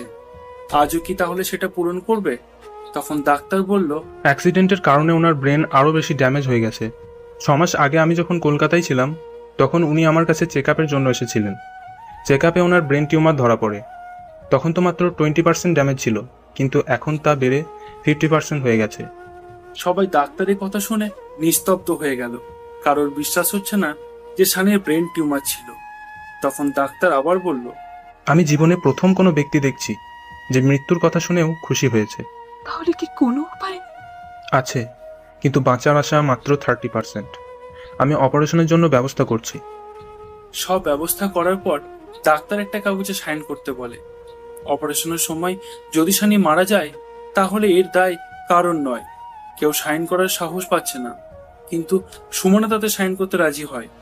যখন তাকে বলা হয় শানির সাথে তার সম্পর্ক কি, তখন নীলিমা বলে, স্বামী। অপারেশন শুরু করা হয়। 3 ঘন্টা পরে অপারেশন শেষ হয়। ডাক্তার বলে, 72 ঘন্টা আগে জ্ঞান ফিরবে না, আর 72 ঘন্টা পরে জ্ঞান না ফিরলে 72 ঘন্টা পরে যখন শানি চোখ খুলে দেখে, তার বুকের ওপর মনে হয় ভারী কিছু আছে। একটু ভালোভাবে চেয়ে দেখে সুমন আর নীলিমা। যখন শানি রাস্তা দিয়ে আনমনে হাঁটছিল তখন তাকে একটা গাড়ি ধাক্কা মারে। তারপর আর কিছু মনে নেই। সেভাবে সে মরে গেছে। তাই কনফার্ম হওয়ার জন্য একটু নড়ে চড়ে দেখে, আর এতে সুমন আর নীলিমার ঘুম ভেঙে যায়। যখন তারা দুজনে দেখে শানি চোখ খুলেছে, তখন সুমনা পরিবারের সবাইকে ডাকে। সবাই কেবিন আসে। তখন শানি একটা কথা বলে, কেউ আমাকে বলবে আমি বেঁচে আছি নাকি মরে গেছি? এই কথাটা শুনে সবাই অবাক নজরে তাকায়। তখন নীলিমা বলে, তোর মরার খুব ইচ্ছা না? সুস্থ হ, তারপর আমরাই তোকে মেরে ফেলবো। আমরা মানে? আমি আর দিদি অনেক কষ্ট দিয়েছ আমাদের। এখন তার শোধ দুজনে মিলে তুলব। আজ থেকে আমরা 3 জন একসাথে থাকবো, আর তোমার উপর সারা জীবন ধরে শোধ তুলব। তারপর পরিবারের সবাই আমাদের মেনে নেয়, আর আমার উপর চলতে থাকে 2 বউয়ের ভালোবাসার অত্যাচার। আর না কেউ প্রতিশোধ নেবে, না কেউ অভিমান করবে। এখন শুধু থাকবে ভালোবাসার এক নতুন অধ্যায়, যা আর কেউ কোনো ঝড়েই ভেঙে ফেলতে পারবে। আপনারা ভালো থাকবেন, সুস্থ থাকবেন। আজকের মতো বিদায় নিচ্ছি। ধন্যবাদ।